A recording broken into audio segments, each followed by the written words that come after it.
Hello, everyone, and thank you once again, as always, for joining us at another segment of the Priestess View.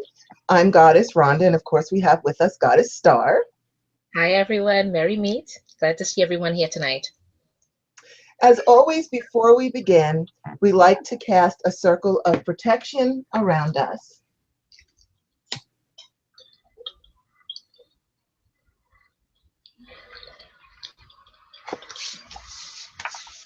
All hail, our lords and ladies of the East, my brothers and sisters, my brother and patron, the sacred element of air, namaste. Divine honor, love, joy, peace, and respect to thee, my lords and ladies. I charge thee, please cause a barrier of protection through all of our walls that face your direction, from corner to corner and end to end. Let peace and protection reign herein. Thank you, and so it is. So it is. All hail our lords and ladies of the South, my brothers and sisters, my brother and patron, the sacred element of fire. Namaste. Divine honor, love, joy, peace, and respect to thee. I charge thee, please cause a barrier of protection through all of our walls that face your direction, from corner to corner and end to end. Let peace and protection reign herein. Thank you. So it is. So it is.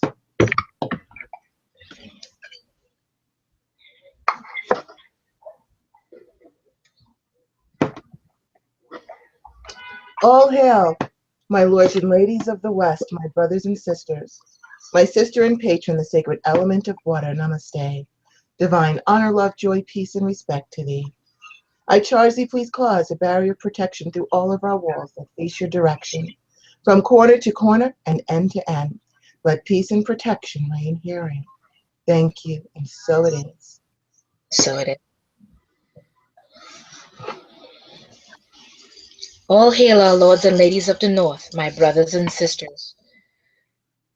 My sister and patron, the sacred element of earth. Namaste. Divine honor, love, joy, peace, and respect to thee. I charge thee, please cause a barrier of protection to all of our walls that face your directions, from corner to corner and end to end. Let peace and protection reign herein. Thank you, and so it is. So it is.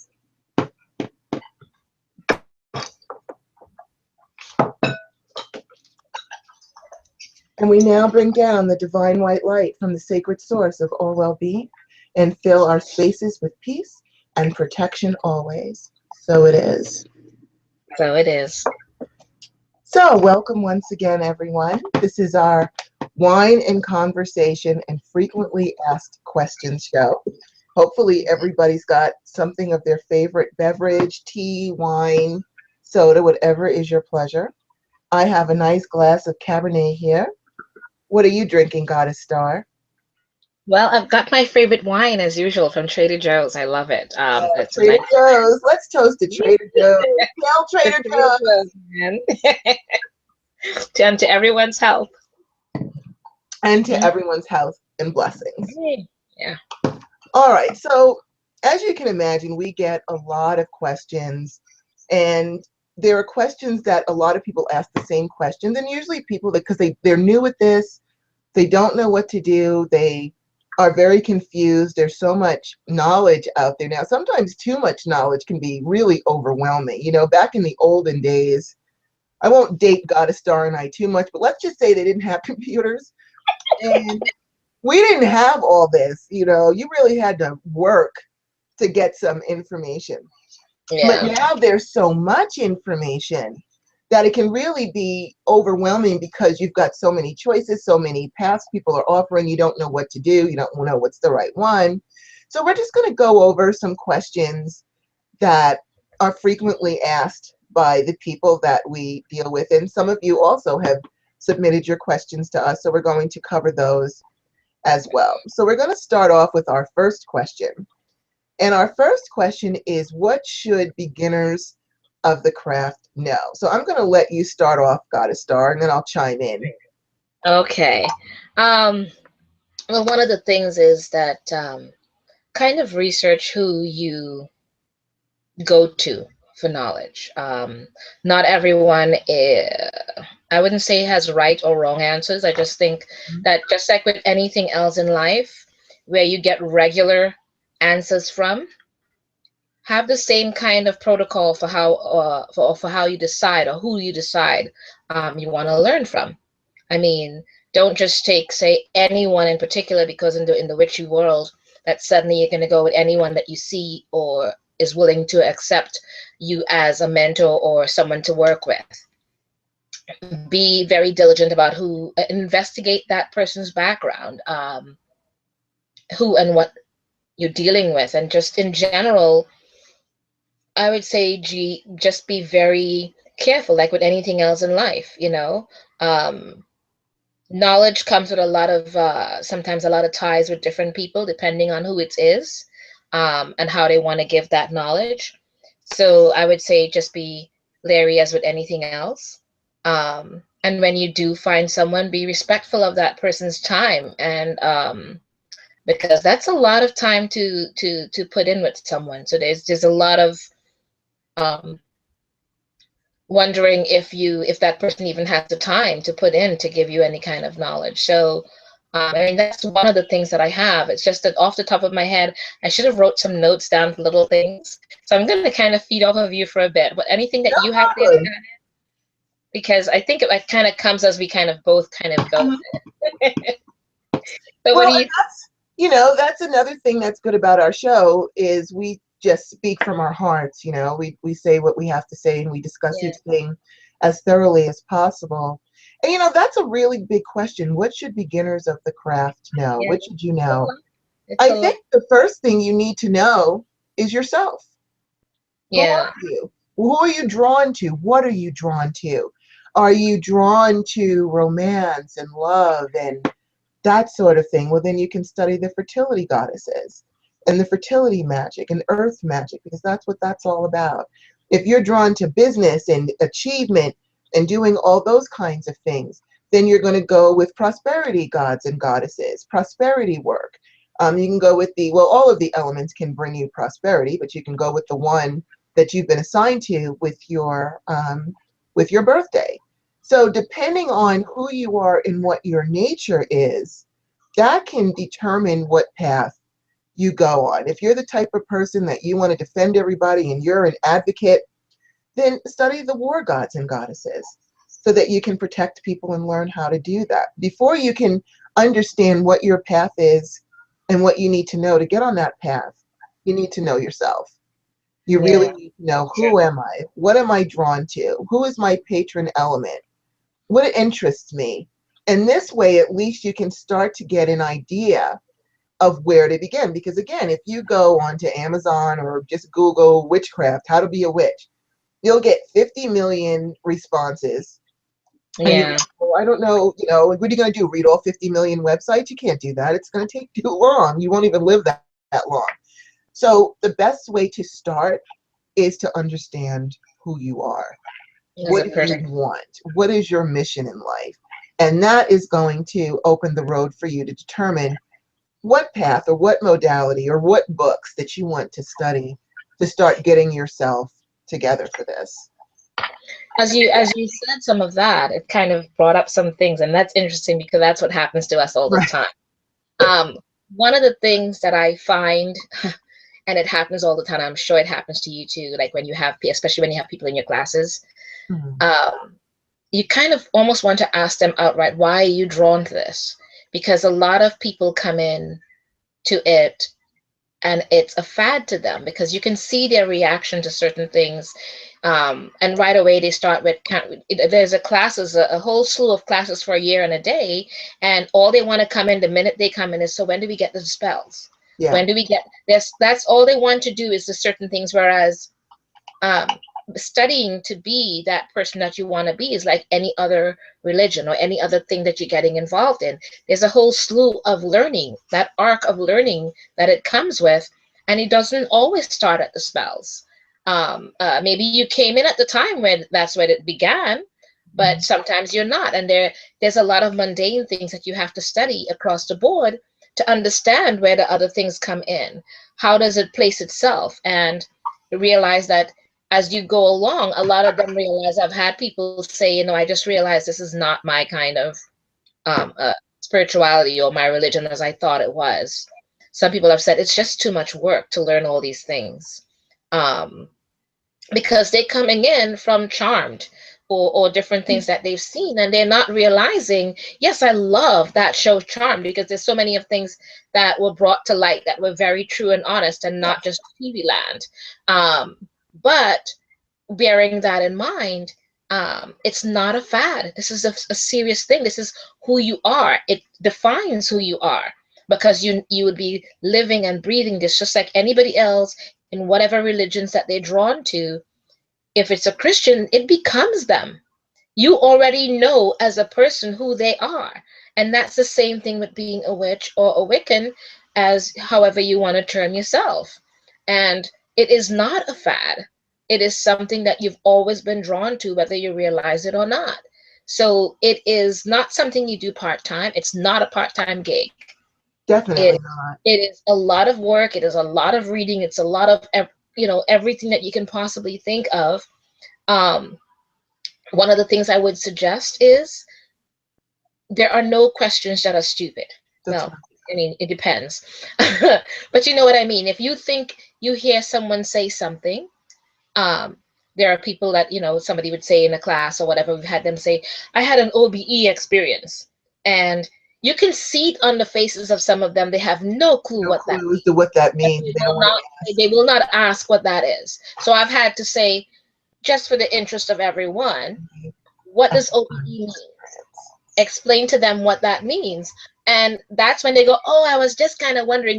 I could see that on your face, but you didn't ask, because they feel like it might be a stupid question, that it's something that they should come already knowing. If that's the case, then why are you there to learn?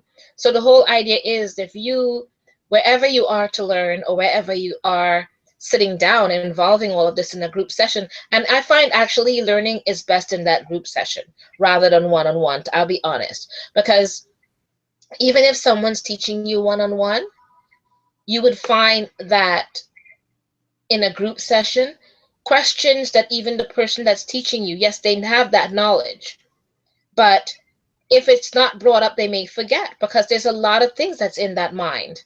And they're walking around with so many things going on that I'm a walking encyclopedia of different things. But unless someone brings it up to me, I go, oh, yeah, I remember now. Yeah, there's that, or there's that. Because you will forget, because you have so much going on in your lives. Right. So, in a group discussion, many things come up that make it interesting, and many questions that you would not even have thought of, but here someone else is bringing it up, and you feed it off of each other, and you bring up questions that you get answers to that help with your study. So there's a lot of things like that you have to think about. And if you don't know something, again, please do ask. It's not stupid to ask a question, however you may feel. And a person that you're asking it to should not make you feel like you're being stupid asking the question. Not if there's someone that should be teaching you. If they do make you feel that way, then it's up to you if you want to continue learning with that person.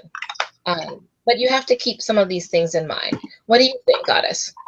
I agree with you 100%. And I've heard other teachers complain about this, is that you'll teach a class, and then over each section, does anyone have any questions? Nobody. Maybe one or two people might ask a Right. question. Everyone else is silent. At the end of the class, any questions before we end? Does anybody have any questions for me? Nobody has any questions. Everybody's great. Okay, cool. Good night. Blessed be. Peace out. And then you stand up to gather up your things, and then you're surrounded by people with questions. Yes, and they're like, I just wanted to ask you this. Yes, I know that happens a lot. And I understand you're shy. A lot of people have a hard time speaking out in public, and I totally understand if you were that shy. So if you are shy, if you know that you're shy and that you're going to have a hard time asking questions, then what you can do is maybe think of questions that you would want to ask, bring it as a list, and then hand it to your teacher before the class and say, listen, if you don't cover these things, can I just ask these questions? If you're that shy, because if you're that shy, you are. I can't force you. I'm not going to try and bring you out if that's going to be traumatic for you. Yeah, of course, one of the things I would add with that is that try to stick with questions that are pertaining to the topic being covered at the time. That usually helps, because if that's the case, a lot of people would randomly come up with all these questions, which has nothing to do with the class. And a majority of time, people who are teaching classes like we do, we put it out on either on our website or Facebook groups and everything of what's the topic coming up this weekend or this particular day coming up. So you would know ahead of time what's the topic being covered. So if you have questions on that topic, then that's brilliant. Do it that way. And also, one of the things to keep in mind, if you are shy, I'll tell you honestly, just about everybody there is shy in one form or another, or may not feel like asking a certain question, but you're all there to learn together. Right. And just like in a magic circle, that is your learning circle. So if that's your learning circle, you should be able to Right. feel comfortable enough. None of them there, they're just like you. They're all in the same class. That means they're basically on the same level as you in the sense of learning. They're there to learn about that particular topic. So don't feel inadequate. Don't feel like you don't know. It might be a dumb question. Never anything.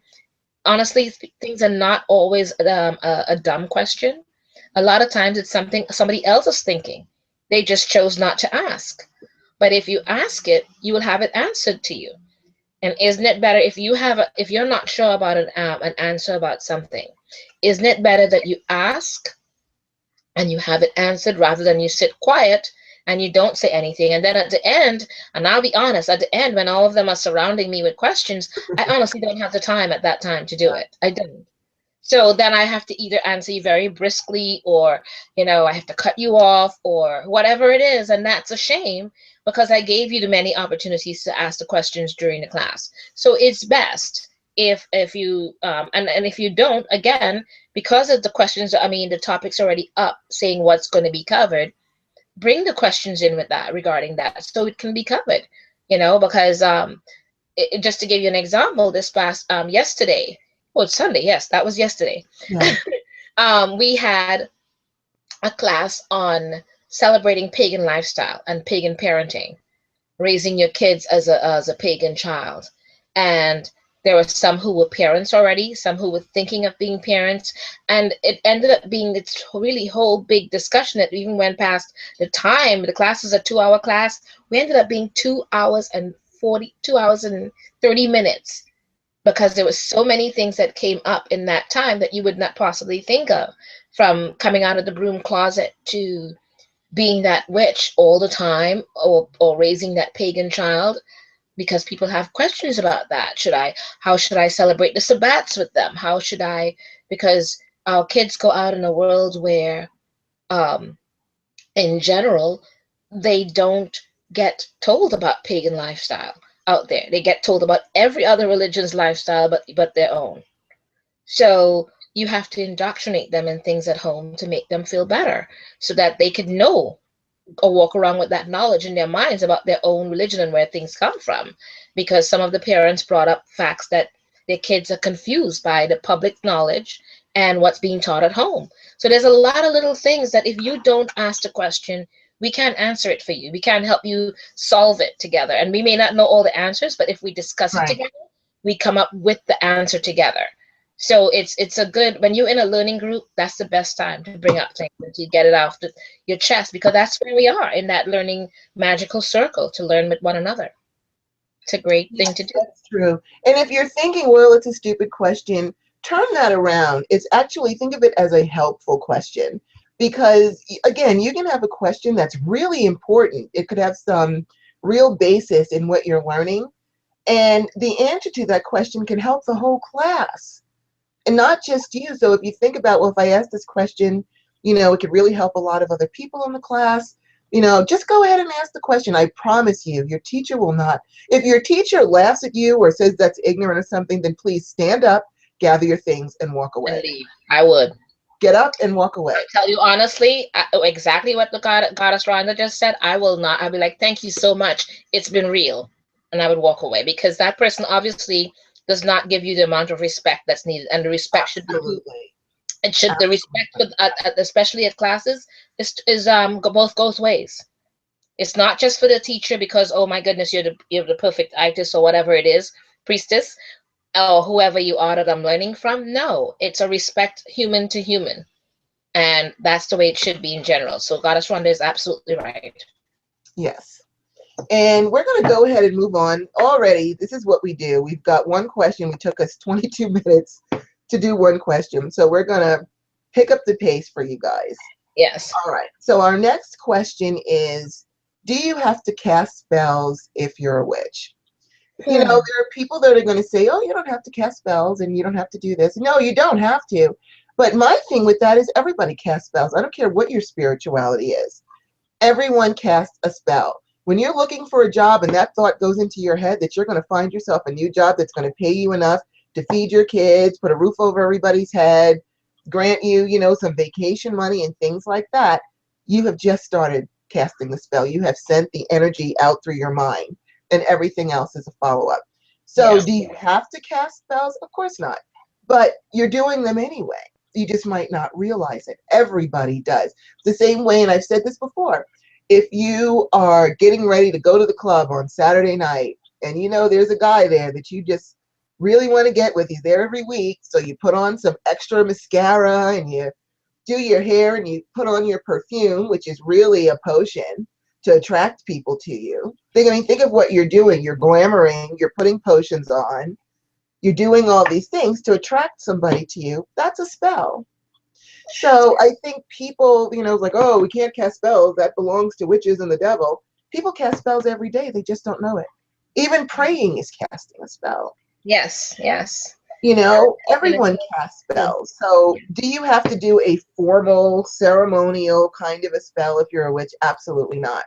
But you do cast spells whether you know it or not. On a daily basis, and just about everything you do, even your food.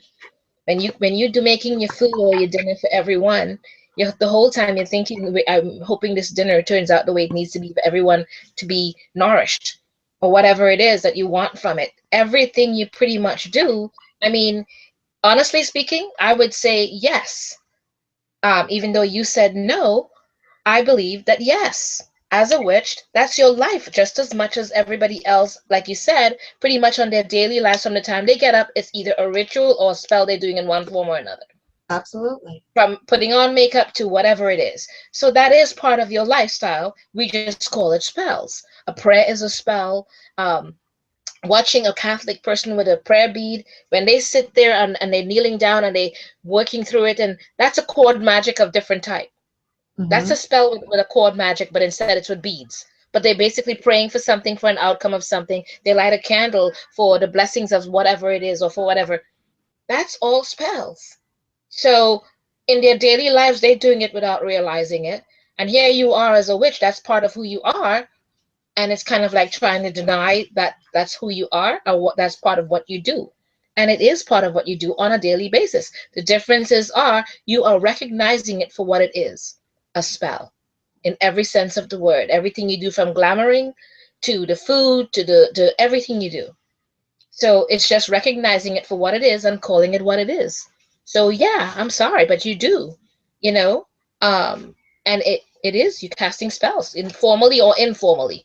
It is what it is. It is what it is. And like you said, with the rosaries or the malas, when you're doing your chanting with that, you're really, what you're doing is you're putting that energy into each of the stones. There's 108 stones on a mala. You're putting that energy into it, and then you can wear it. You put it. It's vibrating for you. It's casting the spell for you. You know, I asked someone once who's been very metaphysical minded, and I said, "Do you cast spells?" And she says, "No, I set intentions." It's like, alrighty, well then what's the difference between, what is the difference that you do? You know, if you're setting same exact thing. It's the same thing. Exactly. So we might call it different things. If you're just doing affirmations, you know, I'm going to get a job tomorrow. I'm rich and successful and wealthy. Success and luck are mine now. I live a charmed life. If you're doing affirmations, you are casting spells.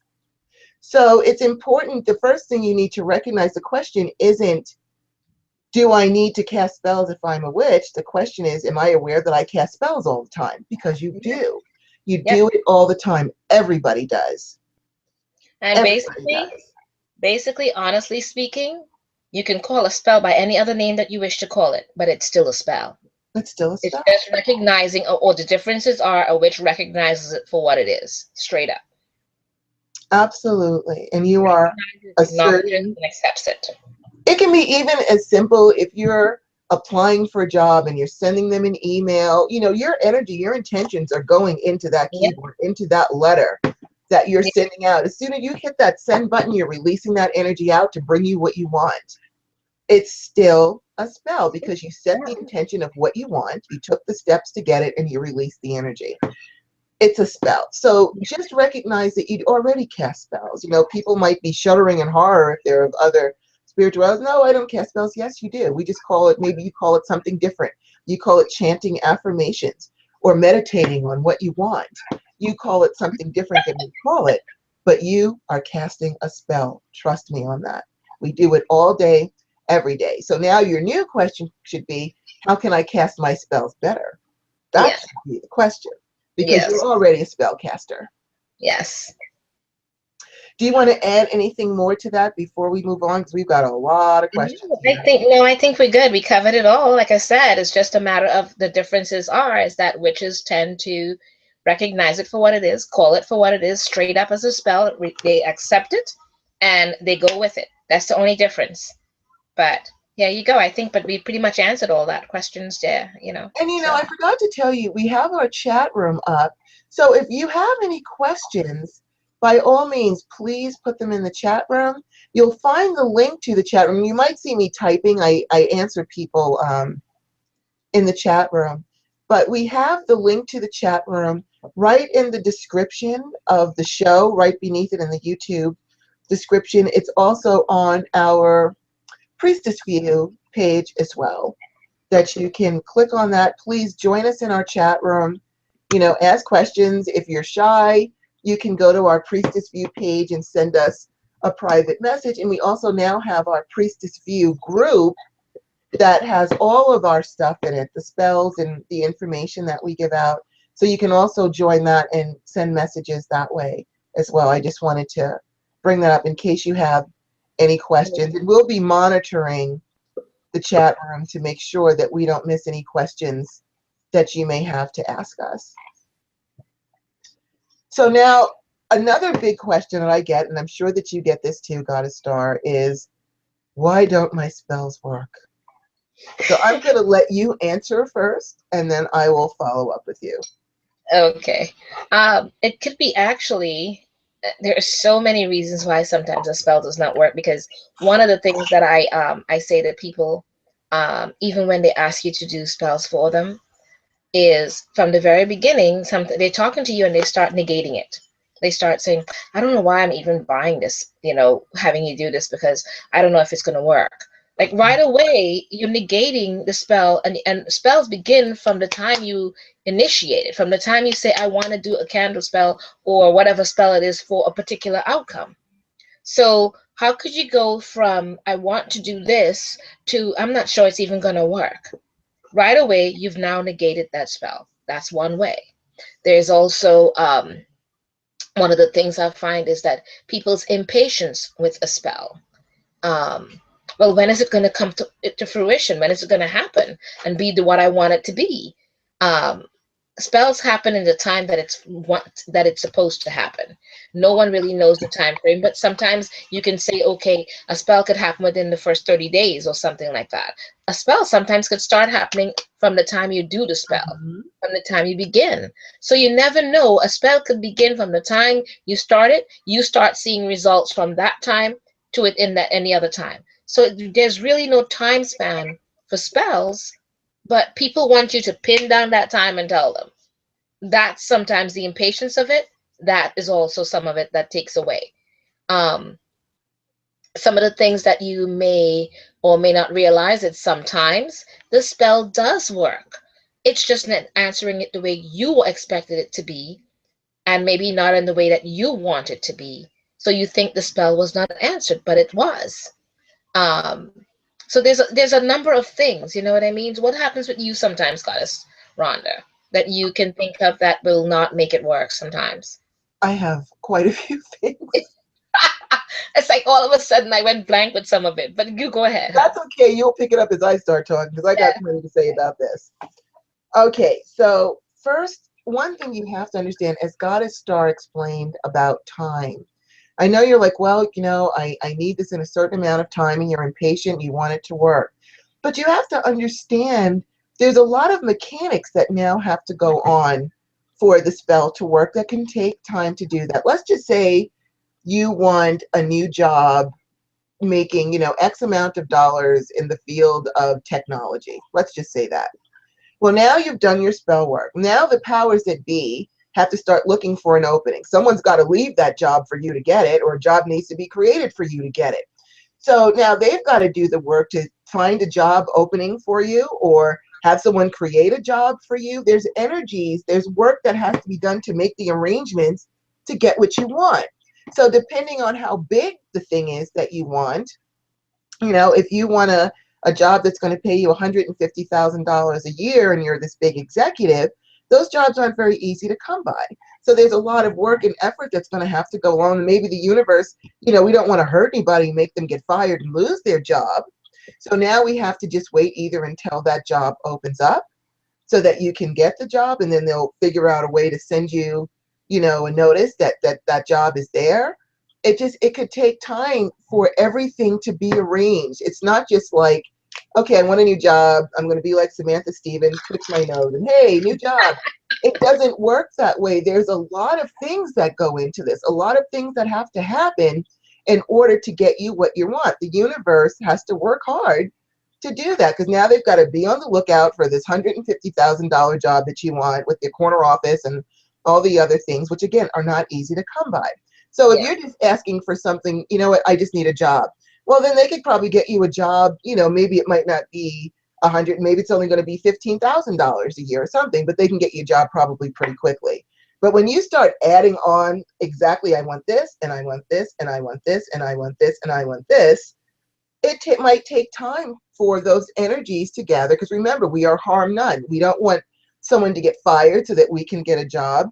If we need extra money, we don't want someone to die or get killed so we inherit the money. So that means we have to wait for legitimate ways, an avenue to open up for us. So don't be impatient. Recognize that there are forces at work and that there are other people involved. There's energies involved. There's locations involved. There's a lot going on. That's the after part of your spell that you never see, where things are being arranged and gathered and gotten for you. And it Yeah. could take some time to get that. So maybe what you might want to do, because a lot of us, will start off with giant spells like that one. You could be a $30,000 a year clerk and say, I want a job that's $150,000. Okay. Well, then you have to ask yourself, do I have the education for that job? Do I have the credentials? How am I going to get this job if I'm not even trained to make that kind of money? So Right. then maybe what you need to do is start smaller and say, okay, I want a job that's going to make me X amount of dollars. Right now, I guess I don't have the education for that. So what I really need is a way to go to school so that I can get that education so that I can climb up the ladder that I want to do. So instead of doing the job, the big giant job spell, maybe you need to do a spell that will allow you to get into school, a school that you can afford, because school is very expensive as well. So you can ask for to be illuminated to grants that are specific to you if you're a single mother or a single father or you're over 40 or whatever. There's lots of grants that you can get that are specific to you. So you can say, okay, I'll do an illumination spell so that I can see the grants that I can apply for, or show me the school that I need to go to, that I can afford to go to, so that I can get this money. Break it down. Instead of going for the gold, break it down to what you need, to the ladder to what you need to get to the gold, and then do spells to climb up each ladder. And then at least you'll see a progression happening. You'll be able to say, okay, I made an achievement. I made some, it's working, it's working, it's working, because you'll see it working.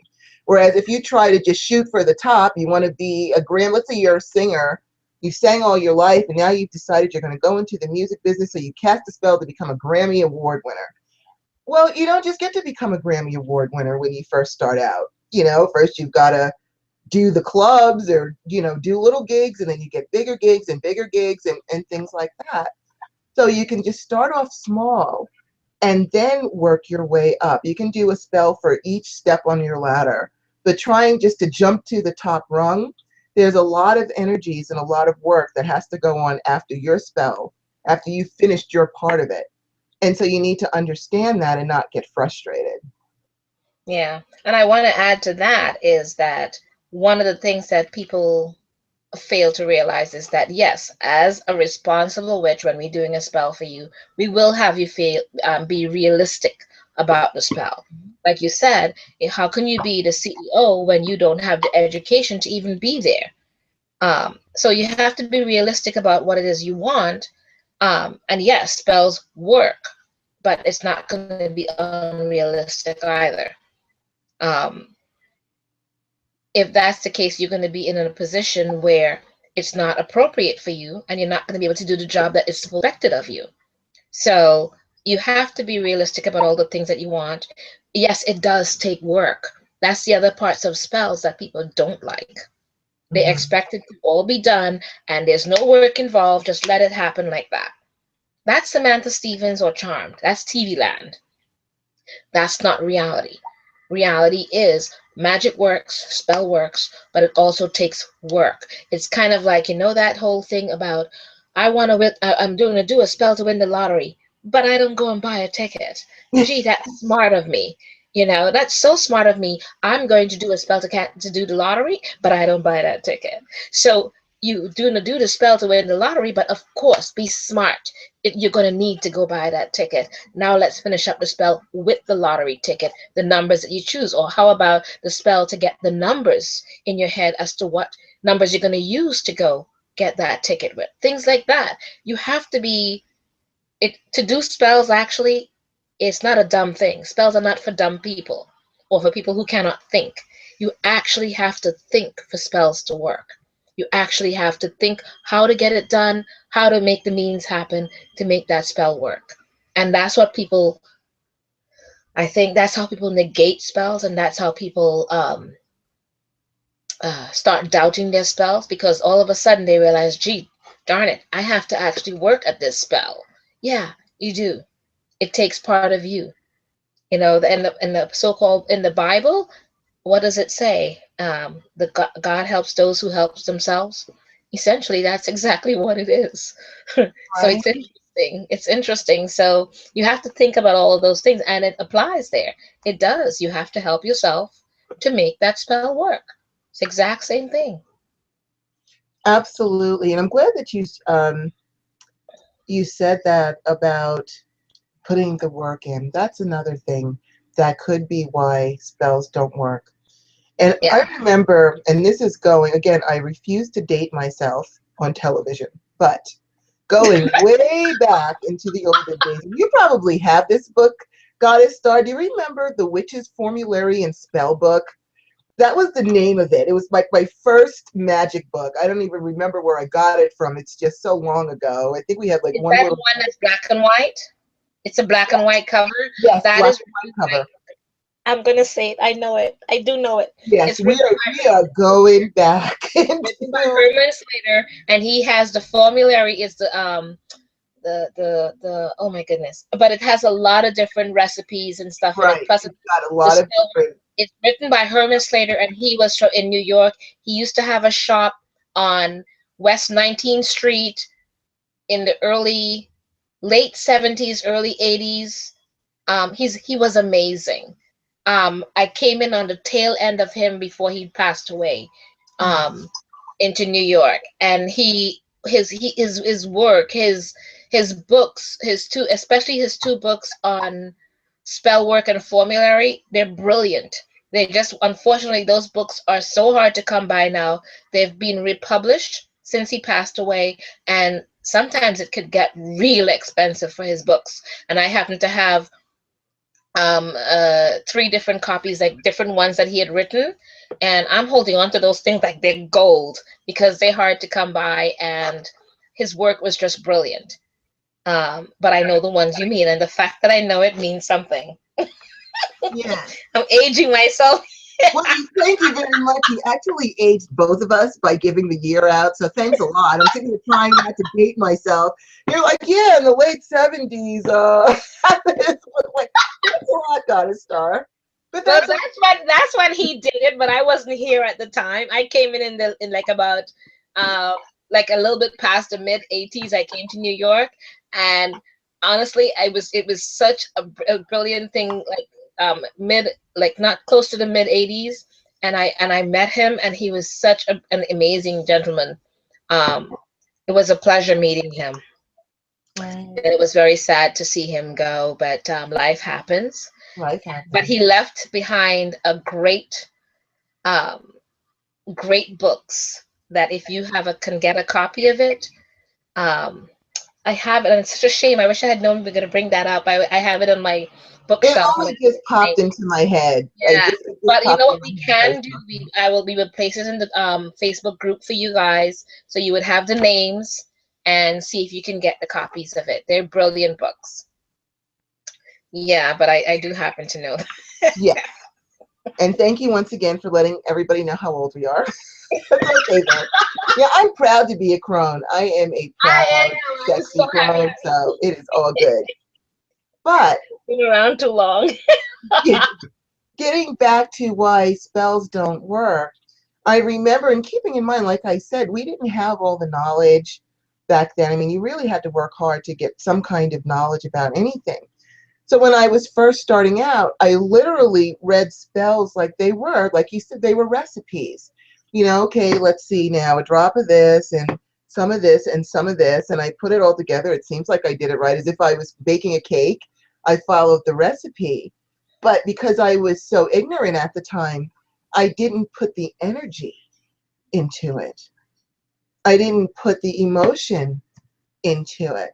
I didn't Yeah, put that vibration into it. I just was basically it's the same thing as if I was baking a cake. I didn't know all the other components that go along with that when I first started out because I didn't have that knowledge and I didn't have anyone to tell me. It wasn't until I finally, and and I'm just going to flip back for just 1 second about asking questions because this is a prime example. I grew up on Long Island. And back then, I think we had one metaphysical store, one that you had to like get to, and it was tiny, it didn't have that much stuff in it. So we didn't really have a lot of information, but I just knew I needed to learn as it was just so inside of me and I didn't know what to do. So as it happens, and I said, I really need to learn about this. I've got to find people. I don't know how because we didn't have the internet back then. And I just happened to be flipping through Newsday, which is the Long Island newspaper, and they did an article on Samhain, and they were talking about a coven that does a ceremony, and they gave the name of the high priest's name in the newspaper. And since back then we had phone books, I don't even think we have phone books anymore. yeah. I looked it up to see if he was in the phone book, and he was. And so I said, you know what? I just took a chance and I called him.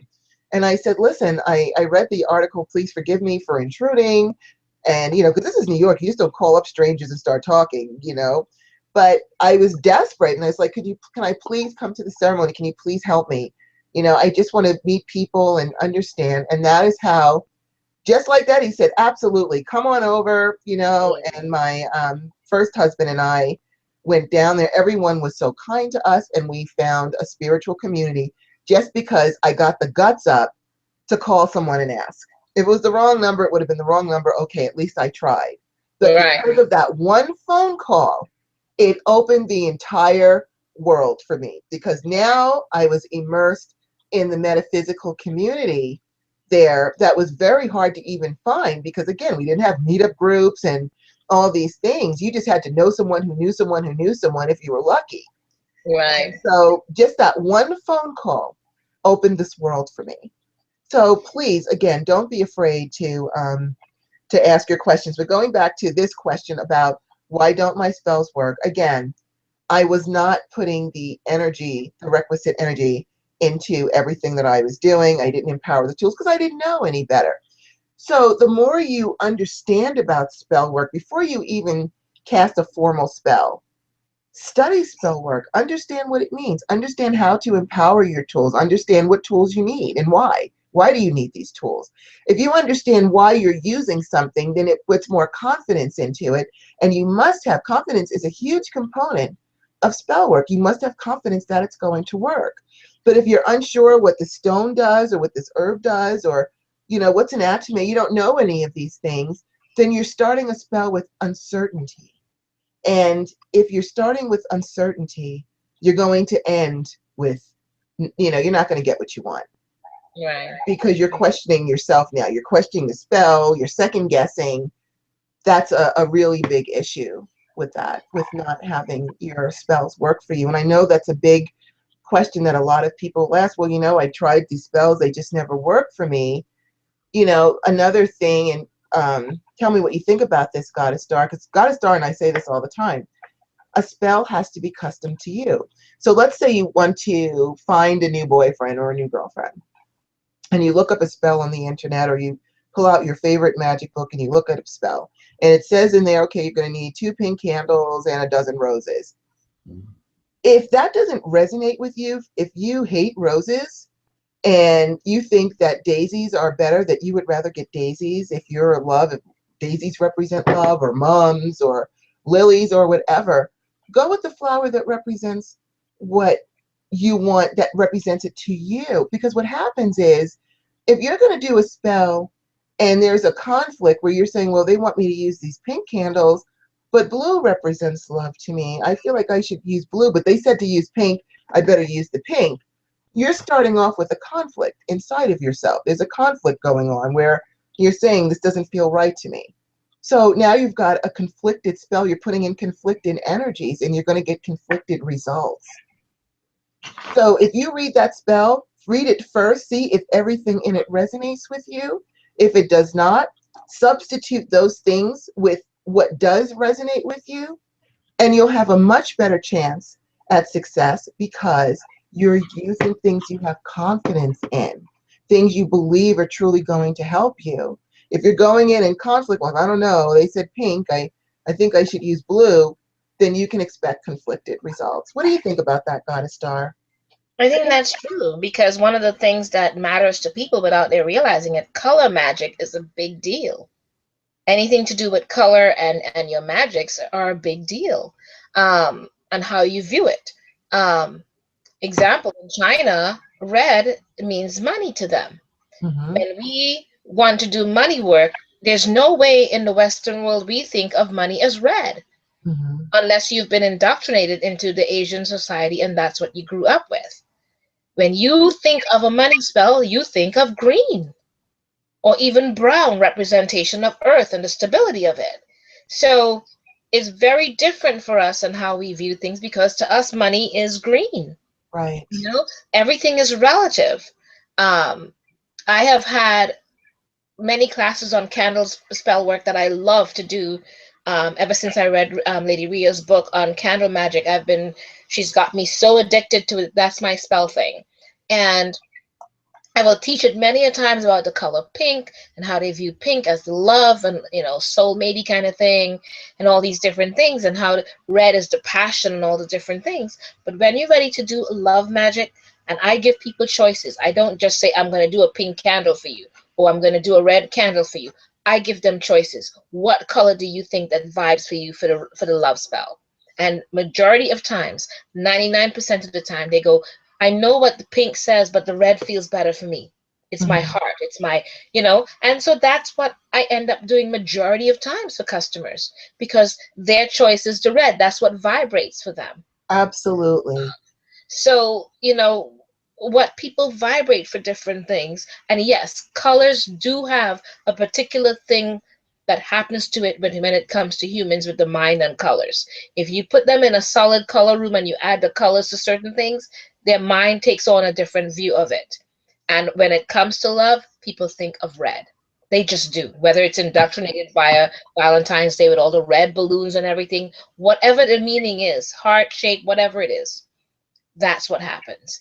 So yeah, color is a big deal. And you brought up something about um, the spells and why they do not work on different things. And it was funny because I was thinking spells and why do they work?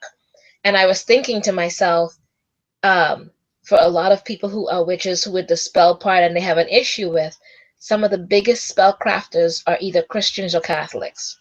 I kid you not. Think Yeah. about how when they are fervent in because of their faith, that's the difference where we may lack with some people that don't accept what they are and what they're doing as a spell, as a witch. I tell you what, we may take a page from them, from Christians and Catholics. They are so fervent and their faith and their belief of what the outcome is going to be, of what it is that they want, and it's going to work because I believe in Jesus Christ, amen, or whatever it is. And they're so fervent about it. They put all that energy and that thought and everything that they see it happening. Gee, who's the better spellcrafter there? Their fervency of it, their faith in it, their spells are going to work even better than ours.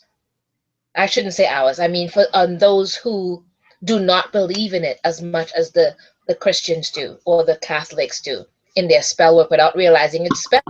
They're not Mhm. calling it a spell, they're calling it a prayer or a chant or an affirmation or whatever it is. But their fervency of how they're doing it make them the better spellcrafter. Make them that person that from the very beginning, I'm going to take my prayer beads out or rosary, as you said, and they will pray and they will do, and they're so fervent about it. You're like, wow, they've almost like excluded you outside. You're right there, but they've excluded you. They've created this bubble around themselves, and they're there, and they just fervently, and it's going to be this way, and they're going to be, and I pray that this candle is going to work for this. They're so fervently good at it. Take a page from them. Learn from them about their fervency of how they do these things emphatically and they're so sure about their faith in it. That's all part of it. You have to believe in your spellcrafting. You have to believe in that outcome, the imagination, the will, the visualization, all of that. And they got you guys pegged on it. They've got you guys better at it because they're so good at believing and their faith is so fervent. So I would say learn from them. They're good at it. And You have to believe in yourself. priests, Catholic priests are big time ceremonial magicians. I'm talking big time. They come out with Please. their Yes. incense and Yes. their candles and their altar and everything else. What's interesting though is back before they started doing that, it used to be the priest did perform the service with their back to the congregation because they were Yes. leading them to God. So Yes. they had I their remember back that. I remember that. to Yeah. God.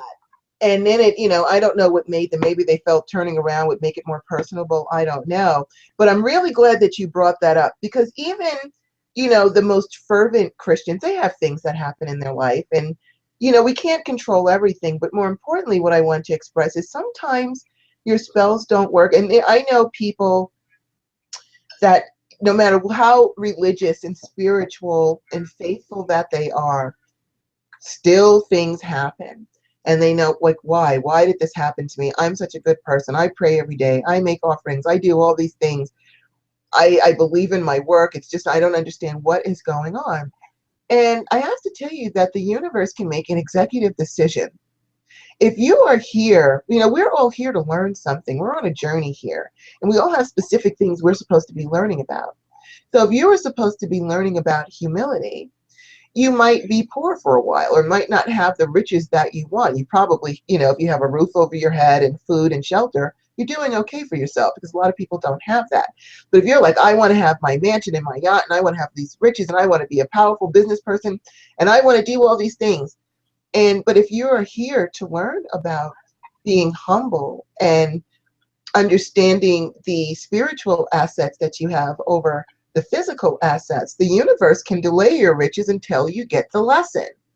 So if you put a lot of work into a spell, and it could be anything, you want to be a singer, you want to be a big CEO, you want to do all these great things, and every time you try, it's not working, or you get something happens and something gets in the way, then that is the time to stop and say, okay, obviously I'm in this situation because I'm supposed to learn something from it because we are all the tragedies, all the traumas all the crap that we go through, just like the good things we go through, require lessons of us. And so if you stop and say, what lesson am I supposed to be learning here? Okay, I cast this love spell. It's not working. It's been a year. I still don't have a boyfriend. I still don't have a girlfriend. What's going on? What am I supposed to be learning from being by myself? Maybe what you're supposed to learn first is how to be comfortable within yourself, how to look for to yourself for validation. A lot of people feel, if I don't have a boyfriend, I don't have a girlfriend, I'm not validated, I'm not anything, I have to have somebody. If I don't have anybody, that means I'm unlovable because nobody loves me. That's a load of crap. You need to love yourself. You need to have that confidence in yourself. So stop and say, okay, this is taking a long time. I'm still in this stupid situation. I hate it. What is it, universe, that I am supposed to be learning? Because once you get the lesson, once you understand the lesson and learn it, then the way will open up for you. But if you're here to learn something specific, that's what you came back here for, you can't just get rid of that obligation because you signed up for that. By doing a spell, you can maybe keep things so that things don't get dire, but you need to understand, stop and say, okay, I'm going through this for a reason. Why? If I'm looking for a boyfriend, do I need to learn how to live by myself? Do I need to learn how to be comfortable with myself? If I want money and power, well, do I need to know how to be humble? Do I need to learn how to take my ego out of things and appreciate what I have, my friends, my good health? These are true assets to me. Maybe I need to do a spell to increase those assets and show appreciation. You can do appreciation spells too, to thank the universe to help you. In Hinduism, we call those pujas. We say thank you. We give flowers. We give all kinds of different things. You can just do that. But figure out what is the lesson you are supposed to learn, especially if you keep finding yourself in the same situation. Let's just say you cast a love spell. Let's say you got out of a crappy relationship. For whatever reason, it was crappy to you.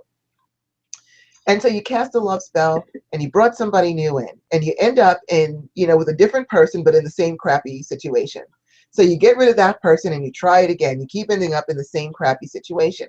Well, that means that situation had something to teach you and you haven't learned it yet. So you just keep attracting the same things. So you have to really figure out, what is the lesson? Did the universe make an executive decision, say, okay, we can't give Rhonda the $1 million right now because we need to bring her ego down a few notches, or we can't give God a star the winning lottery tickets because we need to make her understand humility, which I'm not saying, of course, you're not humble. You are. I'm just using us as examples. Right. You have to understand what is the lesson that you're trying to learn here, because it's not just about, we don't just get to cast spells and have a happy life. We're here to learn things. And the lessons that witches learn, any metaphysicians learn, are much harder than anybody else's. You might hate your neighbor who just breezes through life. Everything is handed to them. They barely have to work at it. Meanwhile, you're casting spells and you're hustling. You're doing all these things, trying to get out of your own predicament. And the reason is because you are held to a higher standard. And if you think about it, your tests, the worse off you are, is actually a compliment to you. Because if you think about it, when we are born, we start off, we go to nursery school, we go to elementary school, we go to junior high, then we go to high, we go to college. The lessons don't get any easier as you climb up. Each level, the lessons get harder and harder and harder because you're proving yourself. So don't look at your trials and obstacles as a punishment and that the universe just wants to hold you down. They're here to teach you something. They're here to make you strong, to build you up. And if you just accept their lessons, then things will probably go much better for you. I know I went on and on about that, but what do you think about that, Goddess Star? I believe so entirely, and I agree with you entirely. So I think you pretty much covered that in its entirety, because you went through just about everything. And I just wanted to kind of acknowledge Goddess Selena in the chat room had a question that she wanted answered. She said, "How do I tell if I am a witch? What signs should I look for? Have I been drawn to this path? Sorry, I have been drawn to this path all of my life. I have always seen life and the world through a metaphysical perspective. I believe this is mainly because I have certain spiritual gifts, medium or psychic. However, I grew up in a strict Christian environment that rejected beliefs and behaviors that were contrary to the Bible. This mindset resulted in me abandoning my desires all until now. As I progress on this pagan journey, my soul now feels at peace, as if I finally found where I belong. So, how would you help answer that question to her? Okay, well, first you kind of answered your own question because you said you have natural abilities, you're psychic, you're a medium. You know, Yeah. especially when we're children, before life gets in the way and our head gets muddled up with, paying our bills and taking care of kids and doing all these other things, all the adult responsibilities, you are wide open as a child. If you are drawn towards nature, even something as simple as when I was a kid, if I bumped into a chair, I said, "Excuse me," to the chair. If I bumped into a table or I accidentally kicked a shoe, I said, "Excuse me, sorry about that." I don't know why I did that. I didn't know why I did that then. But I realize now it's because I'm an animist. I believe everything has life into it. So there you might be doing things that show that you're a witch or you're metaphysical and you don't even realize it, what it is. But a sure sign is if you love to be in nature. I used to practically, right across the street from us was Belmont Lake State Park. I practically lived there. I had my own little spot by a stream. I had to go all the way back into the woods to find it. It was my own little secret spot. And I'd climb my way back there, and I had a rock that I sat on, and I'd sit by that stream, and I felt like I was home. I just felt like I should live in the forest. I could barely stay out of that park because I was so drawn to it. So if you are drawn to being at the beach or being out in nature or climbing mountains, that already tells you you are already hooked in to those natural energies that flow through all of us, witches and metaphysicians, however it is that you turn yourself, because we are one with them. And so being with them makes you feel at home. You'd rather be out in nature instead of with people. That's another thing that's going to let you know. If you find that you're very, and when I was a kid, I didn't realize I was meditating when I would stare at a space on the wall. I would just fix my attention on a space in the wall and I would just stare at it and go into a meditative state. Of course, I didn't know I was meditating back then. My brothers thought I was nuts, especially when I turned the TV on and it was white, it was just a white space. Now we have cable, so that probably doesn't happen. But it used to be, when, here I go dating myself again. Before there was cable television, if you turned a channel, remember we actually had to turn a channel. There was no remote controls either. Yes, we come from the dinosaur era. You had to turn, we had like three channels. We had NBC, CBS, WNEW. We had the PBS station, and Yes. I think we had like 4 or 5 stations. But you could turn to a station or the UHF stations, and it would just be static. And I would just sit there in front of the static, like that movie Poltergeist, where she turned on the static. I did that when I was like 3 and 4 years old. I just wanted to hear static and white noise because it not only is it meditative, but there's also a lot of energies that can come through. It probably wasn't the best thing for a kid to do, actually, sit there with the static on. But there are a lot of things that can tell you that you are a witch. If you love to craft things, even cooking, if you just love to get your hands in the herbs and the meat and things like that, or you just love to garden, anything, if you're just a real craft person, lets you know that that's a very witch-like thing to do. If you Yeah. pick up stones, if you didn't know why, but when you were a kid, you used to collect rocks. You didn't know why you collected rocks. You just see a rock and you pick it up and stick it in your pocket. It's because you felt the energies of the earth and wanted to connect with them more. Or maybe that Oh, rock had an energy in it that you could feed on or use. You might not have known it at the time. But, when I have relatives in Glasgow, Virginia, and when we were little, there it's in the mountains, and we would go there, and we'd go into the mountain. I would gather up rocks that were natural magnets. I had no idea I was gathering up like lodestones and natural magics to attract things to me. I just loved the rocks. So my favorite thing, I'd come back with these huge boxes of rocks and things like that that meant nothing to no one but me. So these are just some of the tips that can help you, and especially if you feel that there is more, that if you're going to church or whatever your spirituality is, and you feel like there is more to this, that something is not right on some level, that is also an indication that you have the soul of a witch. What do you think, Goddess Star? I think you said so much of it that's true. One of the things too is no, but you did. You absolutely did. But also Goddess Selena said herself with certain things that she at the very end when she said that as she progressed with the pagan journey that she saw in her life, her soul now feels at peace as if she's finally found where she belongs. Yeah. You answered it. You've answered your question on your own because one of the things that people don't realize is spirituality or religion is a very personal thing.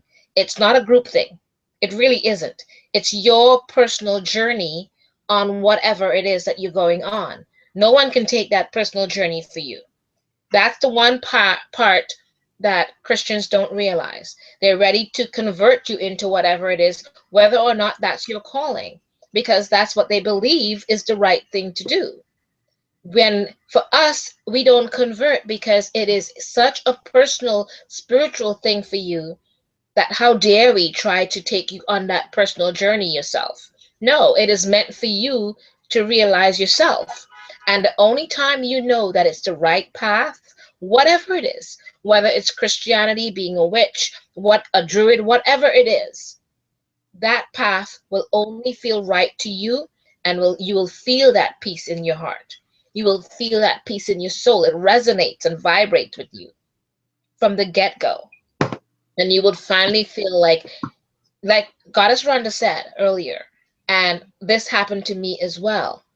When I finally got there and I realized, I sat there and I said, but this is what I've always felt like this is where I belong. This is my home. This is my heart. And I don't mean just a heart, but a heart that is as in your home. It's within yourself. You have come home to what it is you're supposed to be. And no one can realize that for you, which is why in a way, yes, the things that for you to recognize who you are, maybe we can help you with that part. But for you to call yourself whatever it is you want to call yourself, a metaphysician, a witch, a Wiccan, whatever it is, no one can dictate that for you but you. Because it is such a personally private journey for you, an arc in your life, an arc in your peace, or in your soul, or in your world.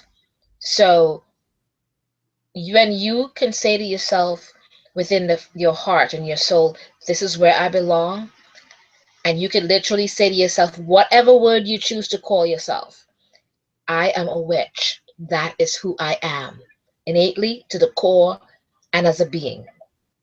And it feels right. No one can take that from you. No one can say differently because they don't have that right. It is a very, very personal thing. That's just my end of take on it. Yes, and you're absolutely right. And one more thing I want to add is when I was a little girl, for Halloween, all I ever wanted to be was a witch. My mother tried to get me to be a fairy, a princess. It's like, no, every year I was a witch. That's all I wanted to be. And I just, looking back at that, I knew who I was when I was just a little kid.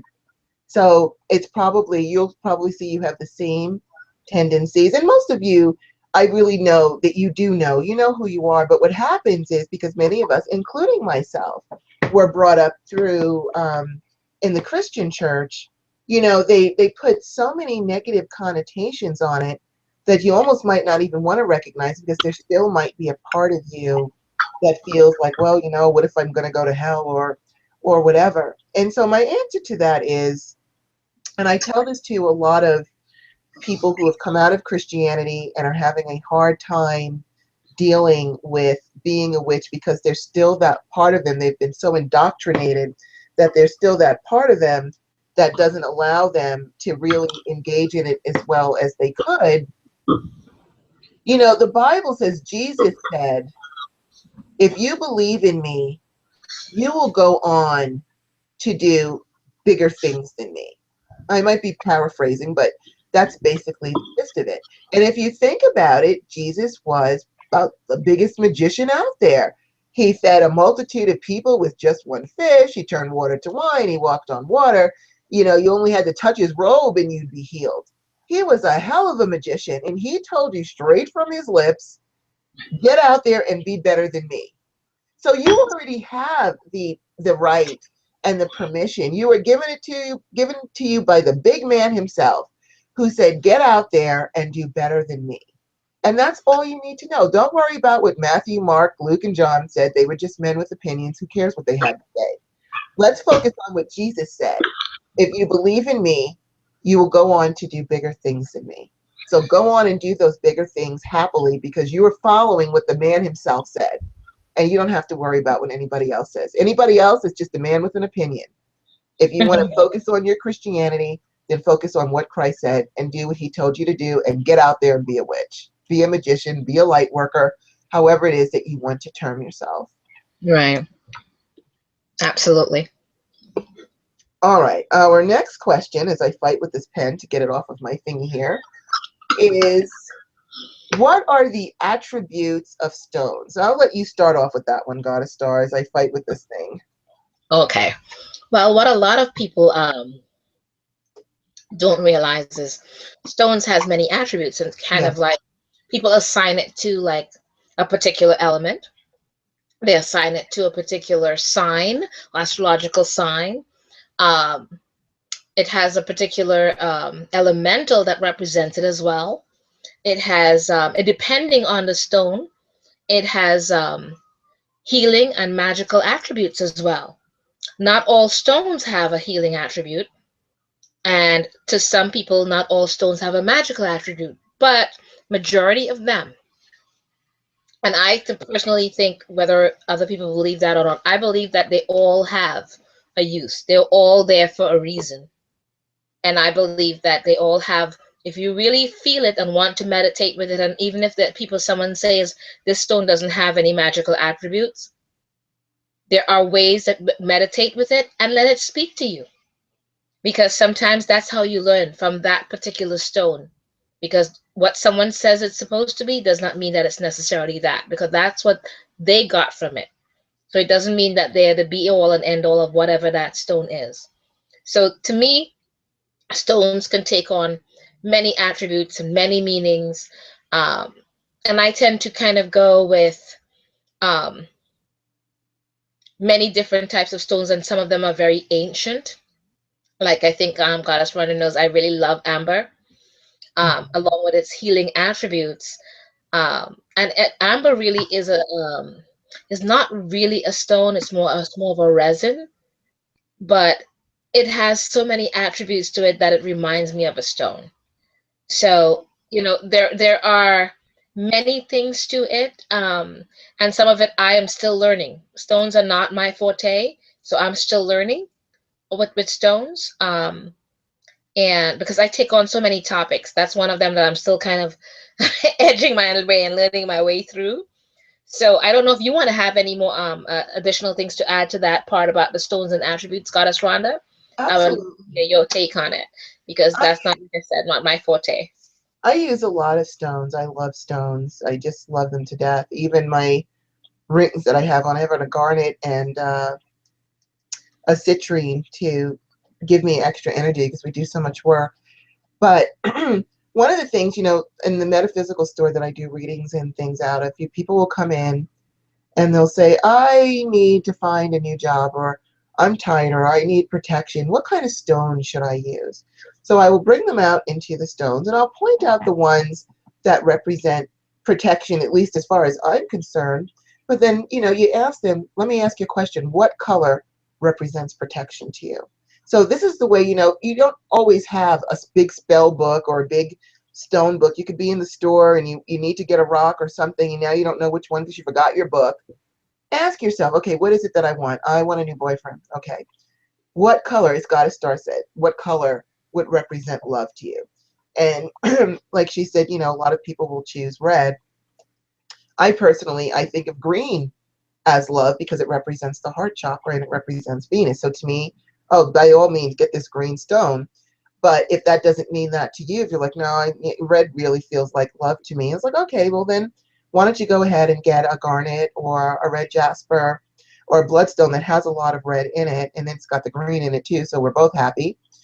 And or you can just look at the stone and feel the stones. Before you even look at a book to see what a stone represents, you can evoke those memories from your past lives by just holding that stone in your hand. And it could be either, I don't want to say definitely just hold it in your receptive hand. When I say your receptive hand, I mean your non-dominant hand as opposed to your projective hand, which is your dominant hand, because some people feel better through their projective hand for some reason. They might not feel it as well in their receptive hand. Maybe they've got a reverse polarity, which has happened. You never know.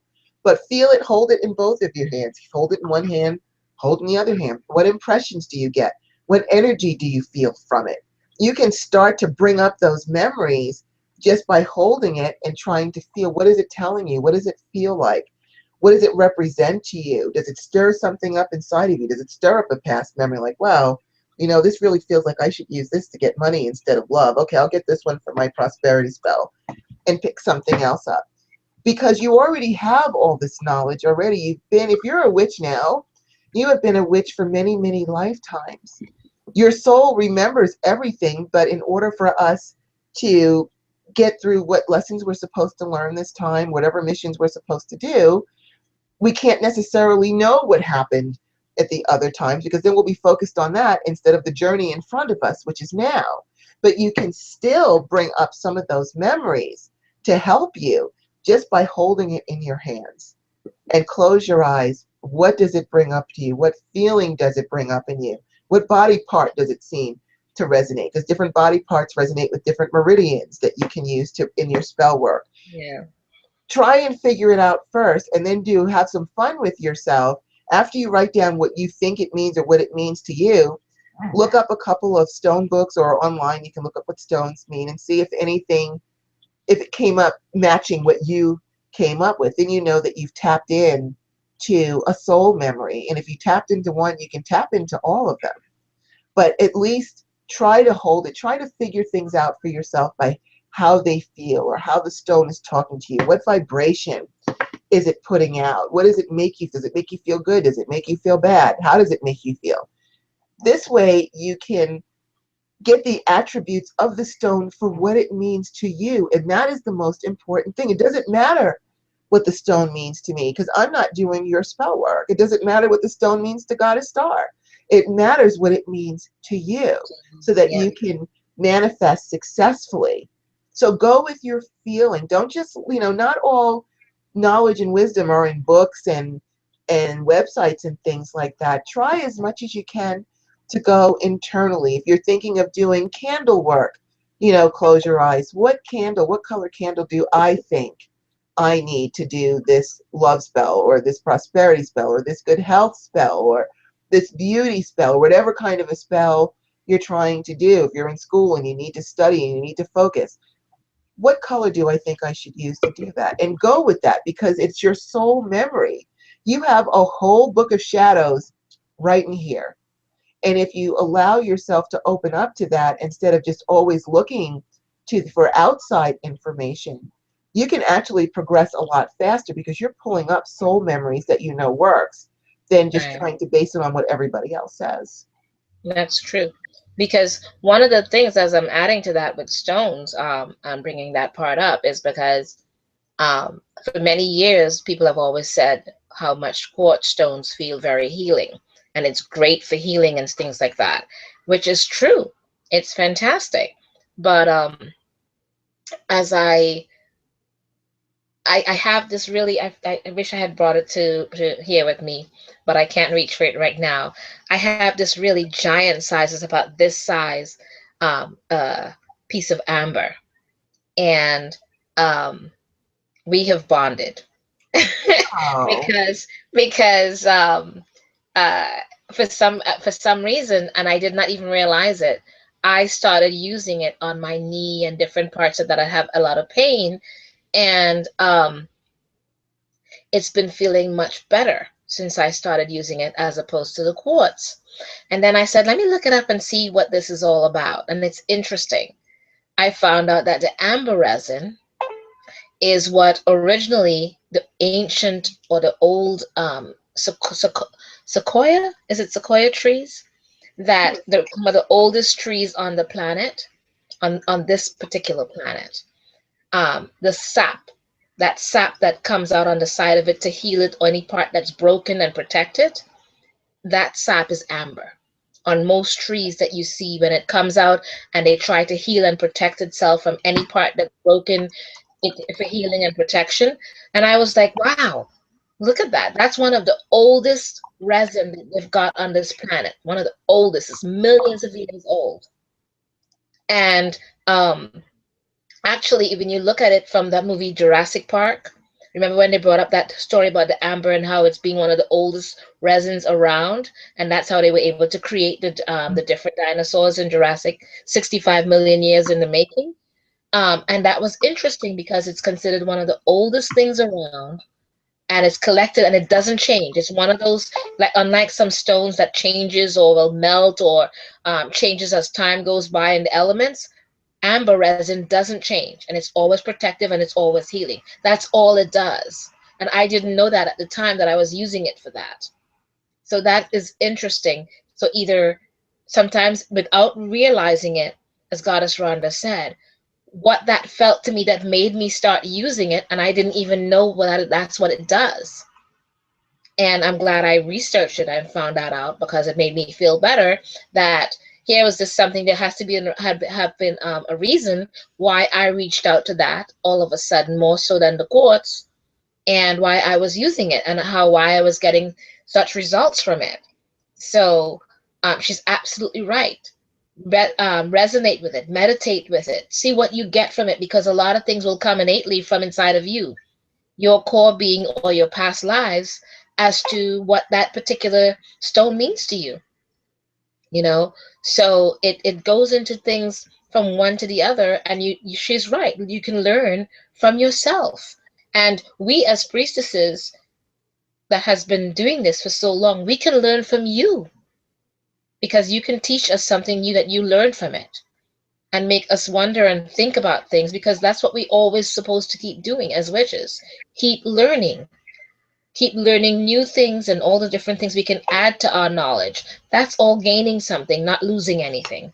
So I think that's absolutely brilliant that she mentioned that. And I think that helps a lot. And it kind of goes into our, unless you want to add something else, it kind of goes into our next question about what are the attributes of herbs? Because, I just want to add one little thing and then I'll let you talk about herbs. I just huh? fascinated because you use amber, and it's Mhm. only because I love stones so much I know a lot about them. Another reason that you use amber is because you're fire, and amber represents the sun. It's fire. So anything that represents fire, which is your patron element, is going to make you stronger. It also carries the energy of metamorphosis because it changed from a liquid resin into a fossilized rock. So Yes.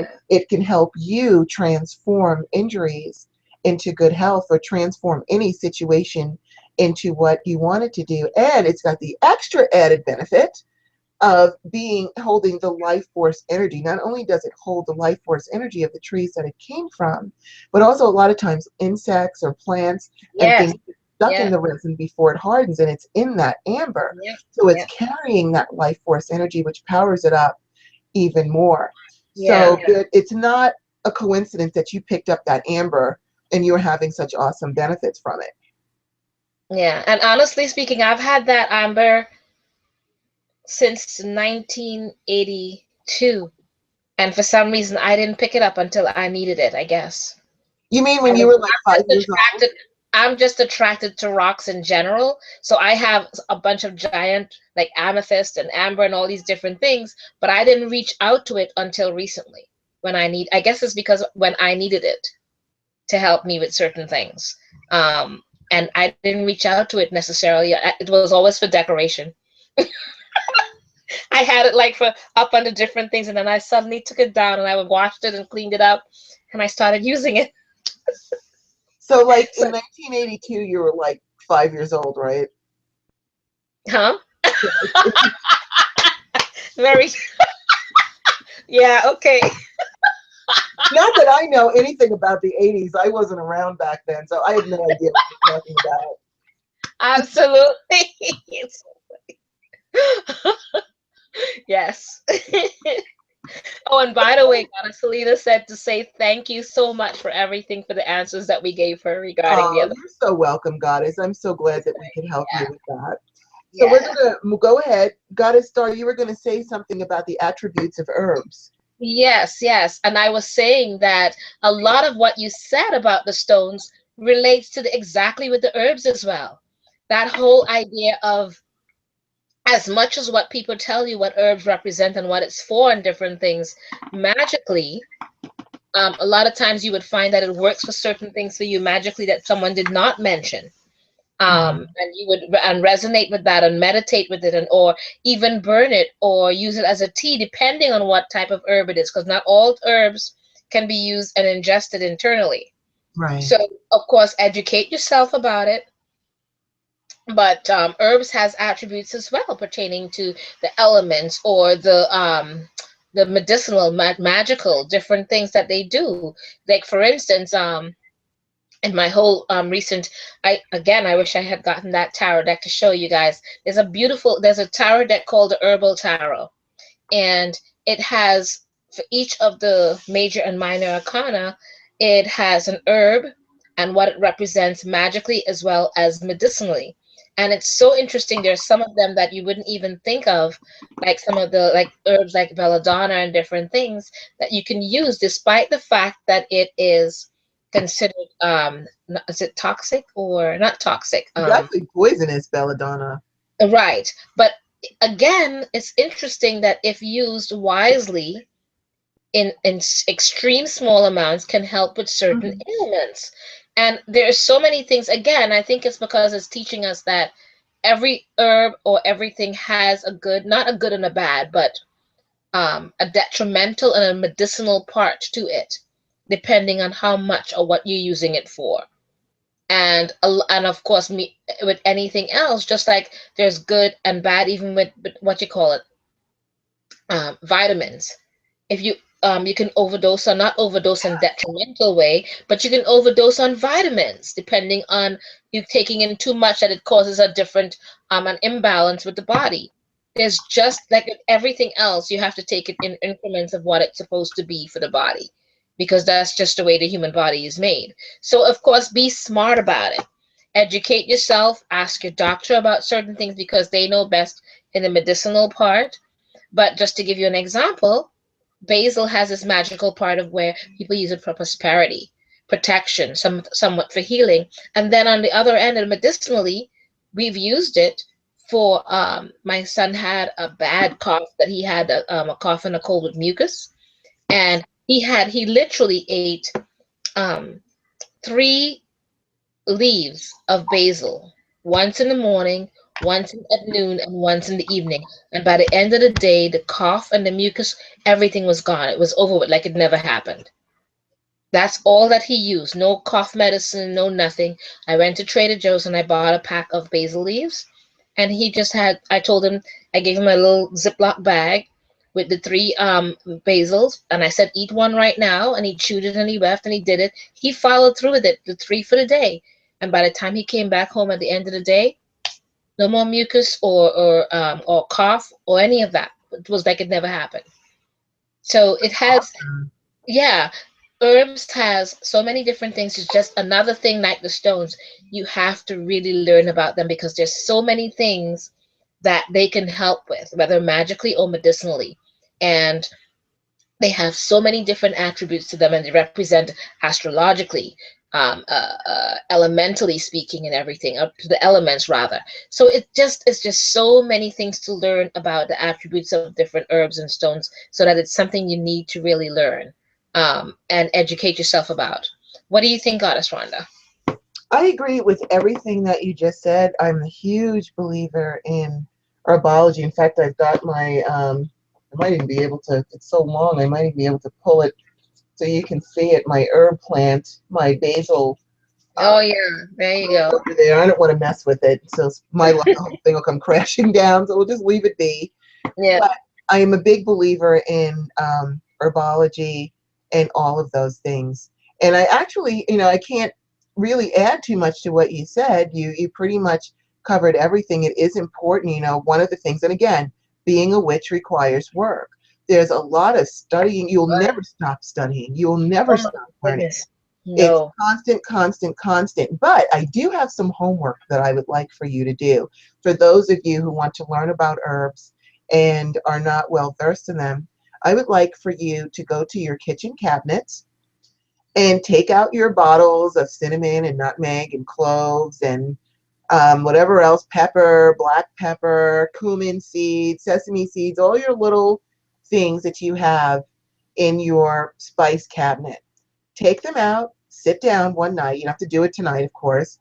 And just one by one, and don't do these all in one night either. Just maybe do one or two a night. Put a little bit, and again, you can try both hands because I can't say, based on your personal energy, I can't say should you use your projective or receptive. For sure, typically I would say use your receptive hand to feel the energies, but I've met too many people that have reverse polarity, so try it in both hands, see which one you figure out works best. But again, just like with the stones, close your eyes. What does that herb, what feeling does it bring up in you? What emotion does it bring up in you? Does it make you feel powerful? Does it make you feel weak? Does it make you feel happy? Does it make you feel sad? How does it make you feel? Go into your own consciousness and say, if I were to use this herb, what would I use it for? And write down, have a pen and paper ready. What should I use this herb for? And write down whatever comes to mind. Use automatic writing because that's a way for your higher self to communicate with you. And this way you can start right now labeling the spices in your cabinet with what it means to you so that when you have a magical working that you need to do, you can go right into your cabinet and choose the one that means that to you.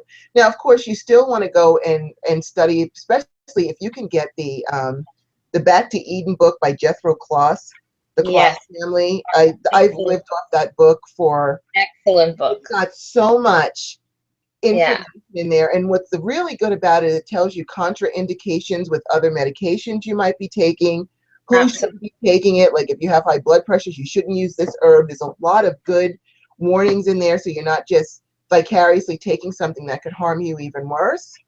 And then you also want to get a good book for herb. There's a lot of good books out there. My own personal favorite is the Encyclopedia of Magical Herbalism by Scott Cunningham. And the reason why I love that so much is because it gives a lot of the history and the lore that goes with it. And I like history. I like to know how things used to be used. Like I'm pretty sure, because I've read that book so much, if we looked up amber, it would say that the ancient Aztecs carved symbols into amber, symbols of lions into amber and used it for protection purposes.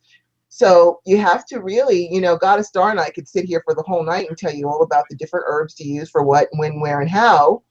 But it's more important for you if you're going to start to develop that witchiness in yourself, that metaphysician, that actually acknowledge your connection to your past lives and with the universe, because we are one with the universe. We flow with everything. Go ahead, take those spices, put it in your hand. What does it mean to you? What does it bring up? And then you can check your results, see what other people think. And don't worry if because you said, well, cinnamon makes me feel very safe and protected. But you look up cinnamon and it says power and prosperity. Don't worry that someone else has a different opinion to you. That's what it means to them. And so that's perfectly fine. It's only important what it means to you. Don't worry about what it means to everybody else. Worry about what it means to you. And this way you can utilize it more fully, better than any spell book. If I said, I want you to use,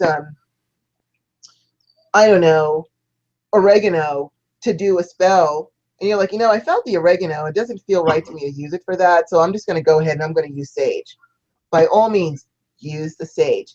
Go with what works for you. It's the best way. Start your own book of shadows based on, and you can do that. A lot of people are like, oh, I want to start a book of shadows. Don't start it with other people's spells. Start it with yourself. Today I held a rose quartz in my hand. This is what I felt. This is what I think it should be used for.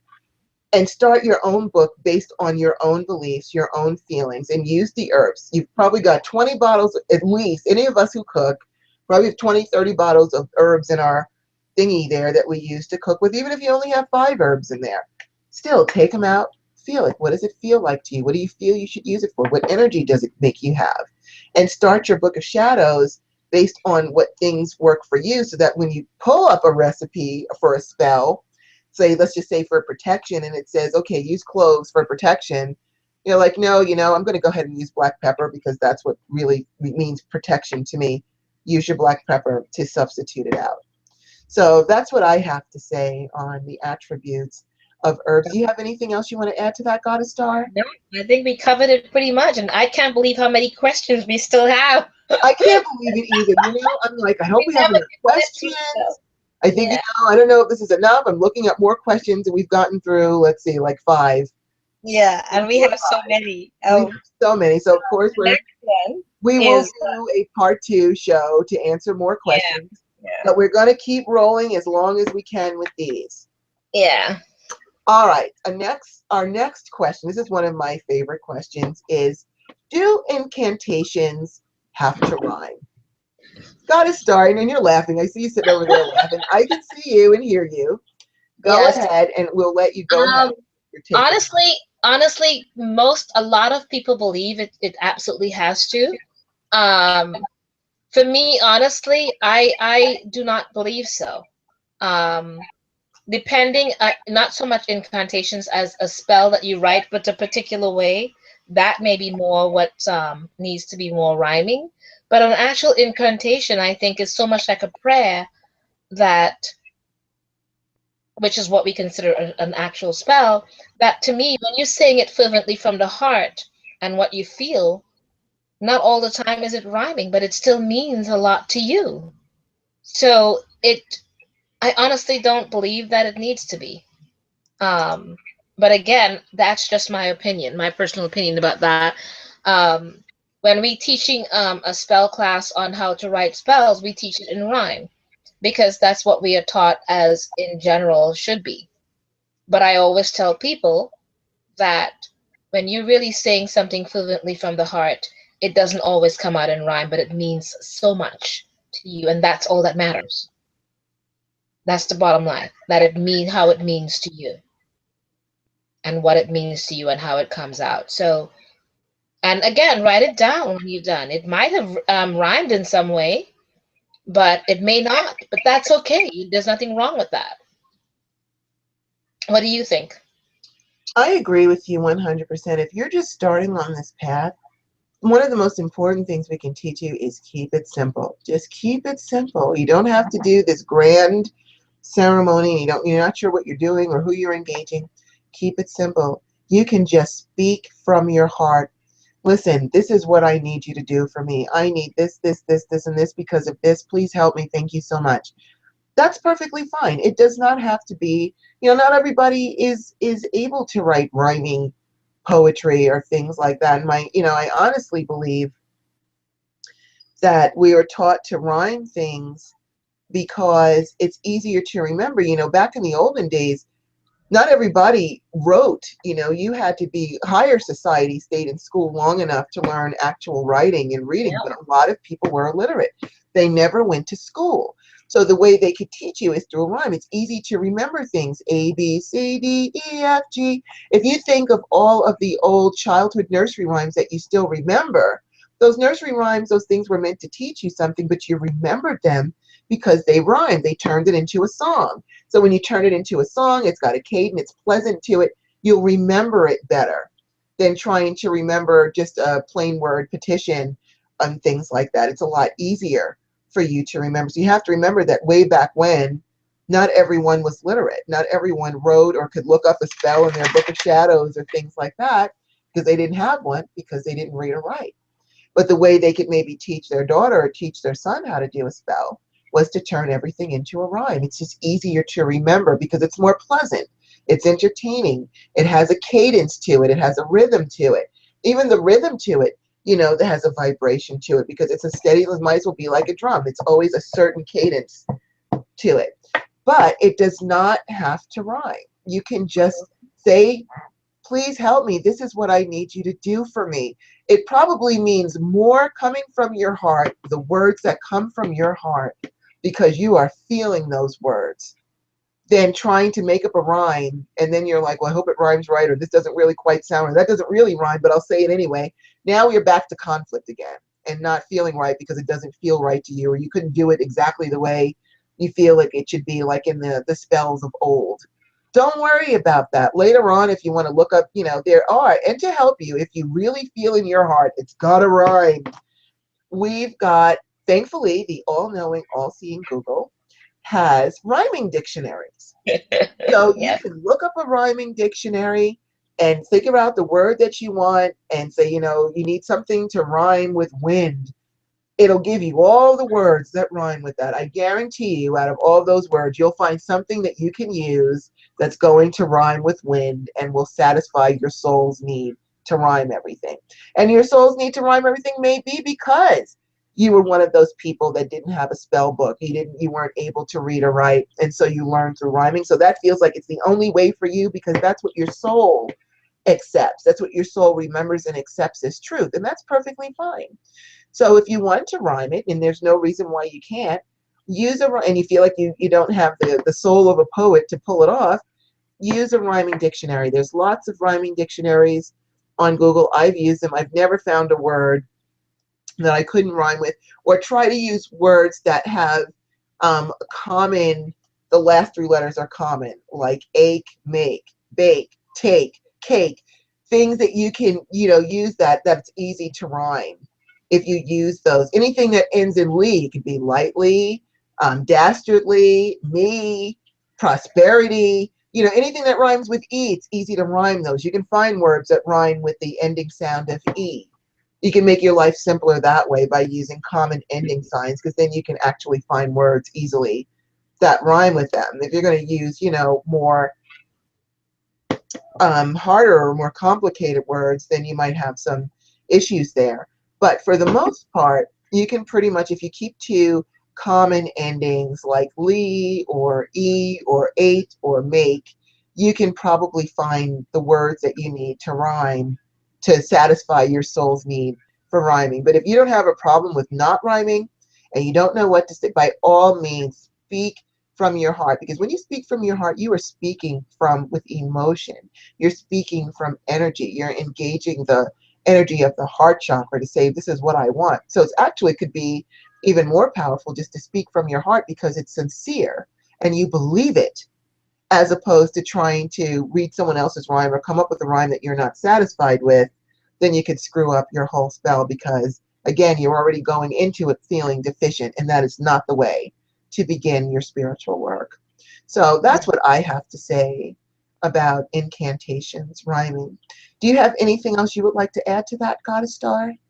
No, actually, between the both of us, I think we pretty much covered it. Um, but I would love to move on to the next question and see what you think. Yes, this Can is my I, favorite one because this yeah, is can I self-initiate? huge, huge, huge. Can I self-initiate? So now, Yes. there are a lot of people that are going to disagree with me on this, and I frankly, I just have my opinion. You have yours. If your opinion is different than mine, it does not make either of our opinions any less valid. It just means what's right for you and what's right for me. So I'm just going to state what I feel about this. And my answer to is absolutely. I think that what happens a lot, and I was explaining this to someone else last night. I won't mention her name because I don't know if she wants her name mentioned, so I'll just keep it to myself. But she had asked, well, can I self-initiate? And I said, absolutely, because when you get initiated, you have to remember, again, you've already been a witch for who knows how many lifetimes, a witch, a priest, priestess. And I use witch as a general term, but you might call yourself a light worker or a metaphysician or whatever, but you know what I mean.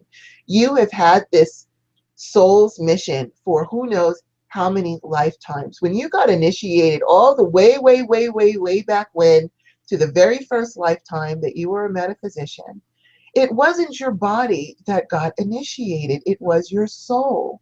You still have the same soul.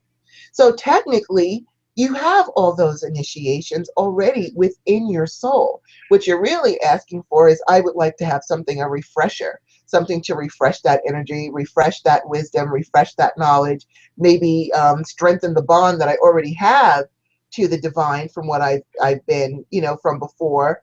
Maybe it will help to open up my memory from my third eye to remember all that stuff that I used to remember. But I think a lot of it, like, no, no, no, we can't do it. And I think that's because people confuse initiating the soul with initiating the body. This might as well be clothing. This suit that I'm wearing was what was available when I was born. This is it. It is just a vehicle. It houses my temple. It houses my soul. but it's basically just a shell. This is not what's getting initiated. It's my soul that has already been initiated. So everything that you're studying now is really just a refresher course from what you've learned before. And I believe that the same thing is with initiations. Now, does it help to be initiated with a group of very knowledgeable people that can help you to remember what you need to remember or bring you even more wisdom? Absolutely. I don't have a problem with that either. I think that's great. But if you're in one of those circumstances where you don't have anyone around you, or you haven't quite come out of the broom closet yet, you don't feel comfortable with that yet, or you live in a rural place where there's no witches around you, or you live on the Bible Belt where it's just so, Christian centric that you're afraid to even bring it up to someone, then go ahead, study on your own and go ahead and self-initiate. I have absolutely no problems because you're already initiated. What you're really doing is you're refreshing. You're re-strengthening your bond. It's sort of like retaking your vows, strengthening up, like couples will go and they'll renew their vows. You're renewing yourself. You're renewing that bond. You're strengthening up. You're rejuvenating it.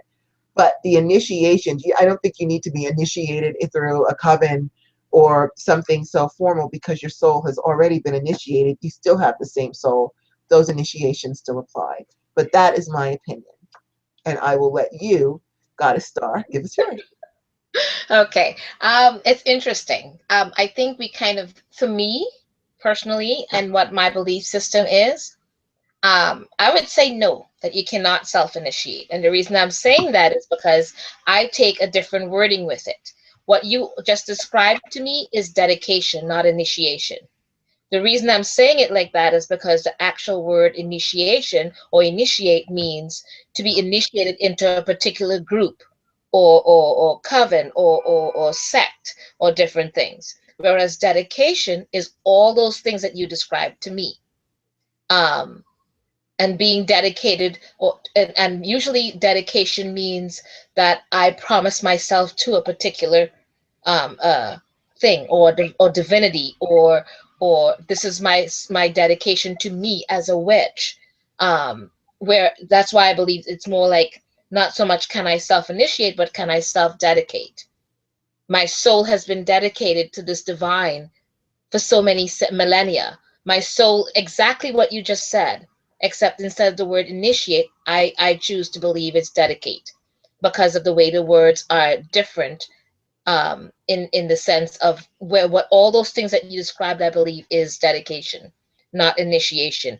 Because to be initiated, you have to be being indoctrinated into a particular sect or group. So again, that's just my belief with it, and it's the reason why, to me, when certain groups have said to me as a solitary, they've said, and you perform ritual, and I said, yes, of course, everybody and anyone can do that. It's a ritual. And then they would ask me questions about being initiated, and I said, no, I'm not initiating, I'm dedicating myself because this is me rededicating my soul to what I believe in this millennial, in this lifetime, what my belief systems are, or that rededicating myself to the divine and or whatever god and goddess. And I don't think they quite understand when I say it, because that's just me. I'm a very logical person in the sense of what words mean. And by going by what words mean, that's just the way I take it too. And again, that's just me with how I see it. It doesn't mean it's right or wrong. It just means that's just the way I take it and the way I see it. So pretty much everything you said, but instead of the word initiate, I use dedicate. And See, that's my take with it. my opinion is when we initiate, we are initiating into the universal, correct? We are initiating into the craft itself, but through the universe, not through the group, because the group are just people. Now, if you want to say, can I self-initiate into a coven? Of course not. You're all by yourself. But if you are getting into a coven and they have an initiation process that allows you to be in their coven and to learn from them, that's a separate thing than what the question is. The question is, when they're saying, can I self-initiate, they are initiating themselves in through the universe. My attitude is your soul has already been initiated into all of this. Now, if you're separating it into being initiated into a group that has certain protocols, well, that's a certain thing. That's no different than being initiated into a club or a sorority. You know, if you join Right. a sorority or fraternity, you have to go through Hell Week and go through all that. And then you go through a ceremony that will allow you now to be a part of their group. Right. But that doesn't have anything to do with initiating yourself into this spirituality. You know, so Right. I guess you have, the question is, what is your question? Is your question, can I self initiate and become a part of the universe by doing that? Or, you know, do I need to be initiated into a group? Well, if it's a group with certain protocols, then yes, you would have to be initiated into that. But if you are initiating yourself, or you are now declaring yourself as a part of you already are a part of the divine, and you are acknowledging That's that what, you are yeah. one with the divine. That to me is the true initiation, is that Right. you are standing up and saying, I am now one with you. You know, bring me into your power, engage my energy with yours, marry with me, and let's do this, as opposed to getting initiated into a coven. And, you know, again, and that also, one of the things you might want to ask yourself is, what kind of person are you? You know, if you are a social person and you play well with others, then by all means, you know, you might feel, oh, I want to be in a coven, and that's very important to you, then by all means seek one out. But, you know, if you think about the witches of the olden days, a lot of them, you know, they couldn't come together in covens. They'd be hanged or shot or drowned. Most witches were probably solitary because they Yeah. had to keep it a secret.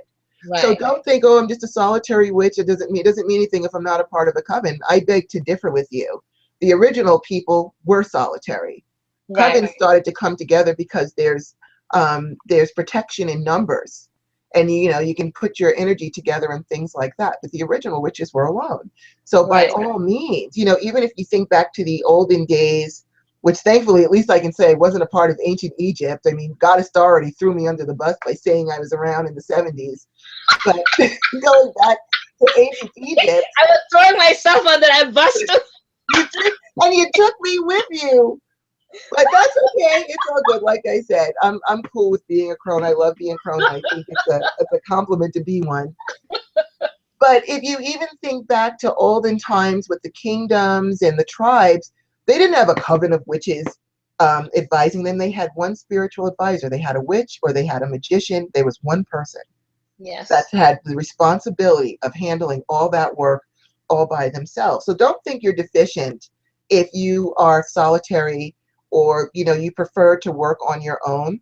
You might prefer to work on your own because in the old times, that's who you had to work with, was you all by yourself, and you might be more comfortable with that. And there's nothing wrong with that. Yeah. Absolutely nothing. But if you're social and you feel like you want to be around other people, there's nothing wrong with that either. So either way, it's perfectly fine. Like Goddess Star always says, it's very, very personal, you know, and it's all, you can do what you feel is best for you. I mean, we could sit here, the two of us, and discuss, you know, initiation over dedication. It really doesn't matter what we think. Again, it matters what you think. If you are comfortable doing your work on your own and you don't play well with others, or you don't want other people around you, that's a-okay. And if you prefer, you want to be with a group of 10 or 12 or whoever, that's a-okay. As long as it's okay with you, there is, you know, as they say, you know, do what you will, just don't hurt anybody. Right. That's all that matters. If what you're doing hurts no one, then you're good to go. And also, in following up with that too, as Goddess Rhonda said, as in, solitary or with a group or whatever it is, one of the things that you got to understand too, as a witch, period, if you are even initiated into a group or a coven or whatever it is, that does not mean that you cannot go home as a solitary person and not do ritual or spells for yourself. Of course. You know what I mean? So that means pretty much, if you think about it, in general, you've always been and always will be a solitary. You just also decided to share that time also with a group or a coven or a temple. But pretty much innately, you're solitary because that's who witches are in general. It's just that some are more social than others, as Goddess Rhonda said. So it's just a matter of how you take everything. But again, to me, this journey is very much a personal thing. It is. It really Um, is. and again, no one can tell you differently as to if ands or ands about it. This is just the way it is for you personally. So if you know, if you see fit to join a coven or a group or a temple, or no matter what it is, you still will go home and do that new moon or full moon for yourself, or unless you had a good enough time at that coven or group special. And if you miss it and you're not able to make that group or whatever it is, you can still go home and do one solitary for yourself. It is still quite okay, because a lot of people have conflict with that. A lot of people have conflict with whether because they belong to a particular group, whether they should go home and do this alone. You, again, it's a very personal journey, and you can do as you wish when you go home. Absolutely. And don't let anyone judge you on what it is that you're doing. You're doing what you need to do for yourself.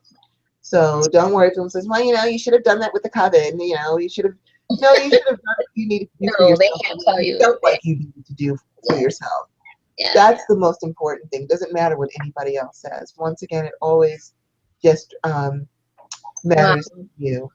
I'm looking at the time and I'm like, where did the time I go? know, it's just like, I can't believe it. I don't even think we got half our questions done, but that's okay. No worries. We will be back next week and we will follow up with the rest of the questions so that they're fresh in And then your the mind. rest of the questions included like the watchtowers and um, how do you see yourself and what do you call yourself and What do things you like that. call So there's a lot of yourself? What are elementals? What are the elements? We have a lot of things still left here, so we will bring you back next week and we will finish this. And if in between you have some questions you would like to ask yes, us, yes, yes. by all means, you can post your question on our page. But if you want to be private, you can post it in our group. Join our group, the Priestess Show group. It's right on Facebook. If you put it in the thing, you'll see it. There's also the links in the description of this video. There's the links in the description of the Facebook page. By all means, join our group or send us a message. Ask us your questions because, again, this show is for you. Everything is about you. We want to empower you. We want you to be strong in your work. We want to show you the wisdom that we have. And also, through your questions, as Goddess Star had said earlier, we learn.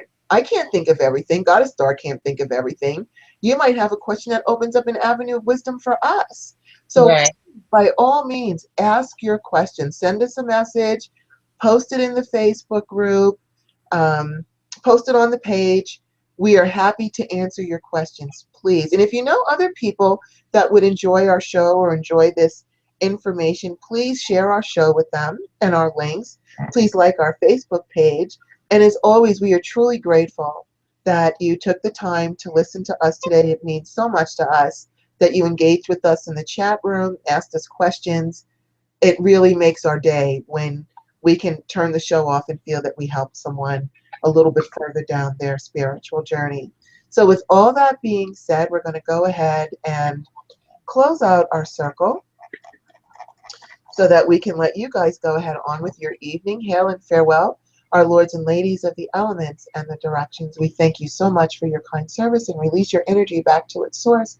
Blessed be. And please join us next week, and please join our Universal 7-Day Candle Project. Please, we are fighting domestic violence. You can also see that on Facebook, the Universal 7-Day Candle Project. You'll find links to it on our Priestess View show page. I honestly believe, Goddess Star, and I honestly believe that by putting our energies together, we can really combat some very serious issues. And we have taken up the sword for domestic violence. I believe we have 7 more weeks left of that. So please join that page, join our mission. Even if you can't join us for our Saturday, we do live public ceremonies on YouTube on Saturdays at 5 Mountain, 4 Central, 7 Eastern, Yes. 4 Pacific, I'm sorry, 7 Eastern. Even if you missed the live show, that's okay. It's recorded and archived. You can light a candle. Doesn't have to be on that Saturday. Light a candle on Sunday, Monday, Tuesday, Wednesday. We don't care. Light a jar candle, light a tea light candle. Just say a prayer. But please help us with our missions, especially the domestic violence is a really big issue. And so please Yeah. help us with that. So with all that being said, we are at exactly 9 o'clock. So as always, we marry meet, marry part, blessed be. We thank you so much for your attendance, and we bless you with the most awesome week ever. Yes. Merry part, everyone. Have a good day and good weekend. Good week, A good rather. week. Somebody's already thinking about Friday. All right, everybody. Blessed be. Take good care and blessings to you. Good night. Good night.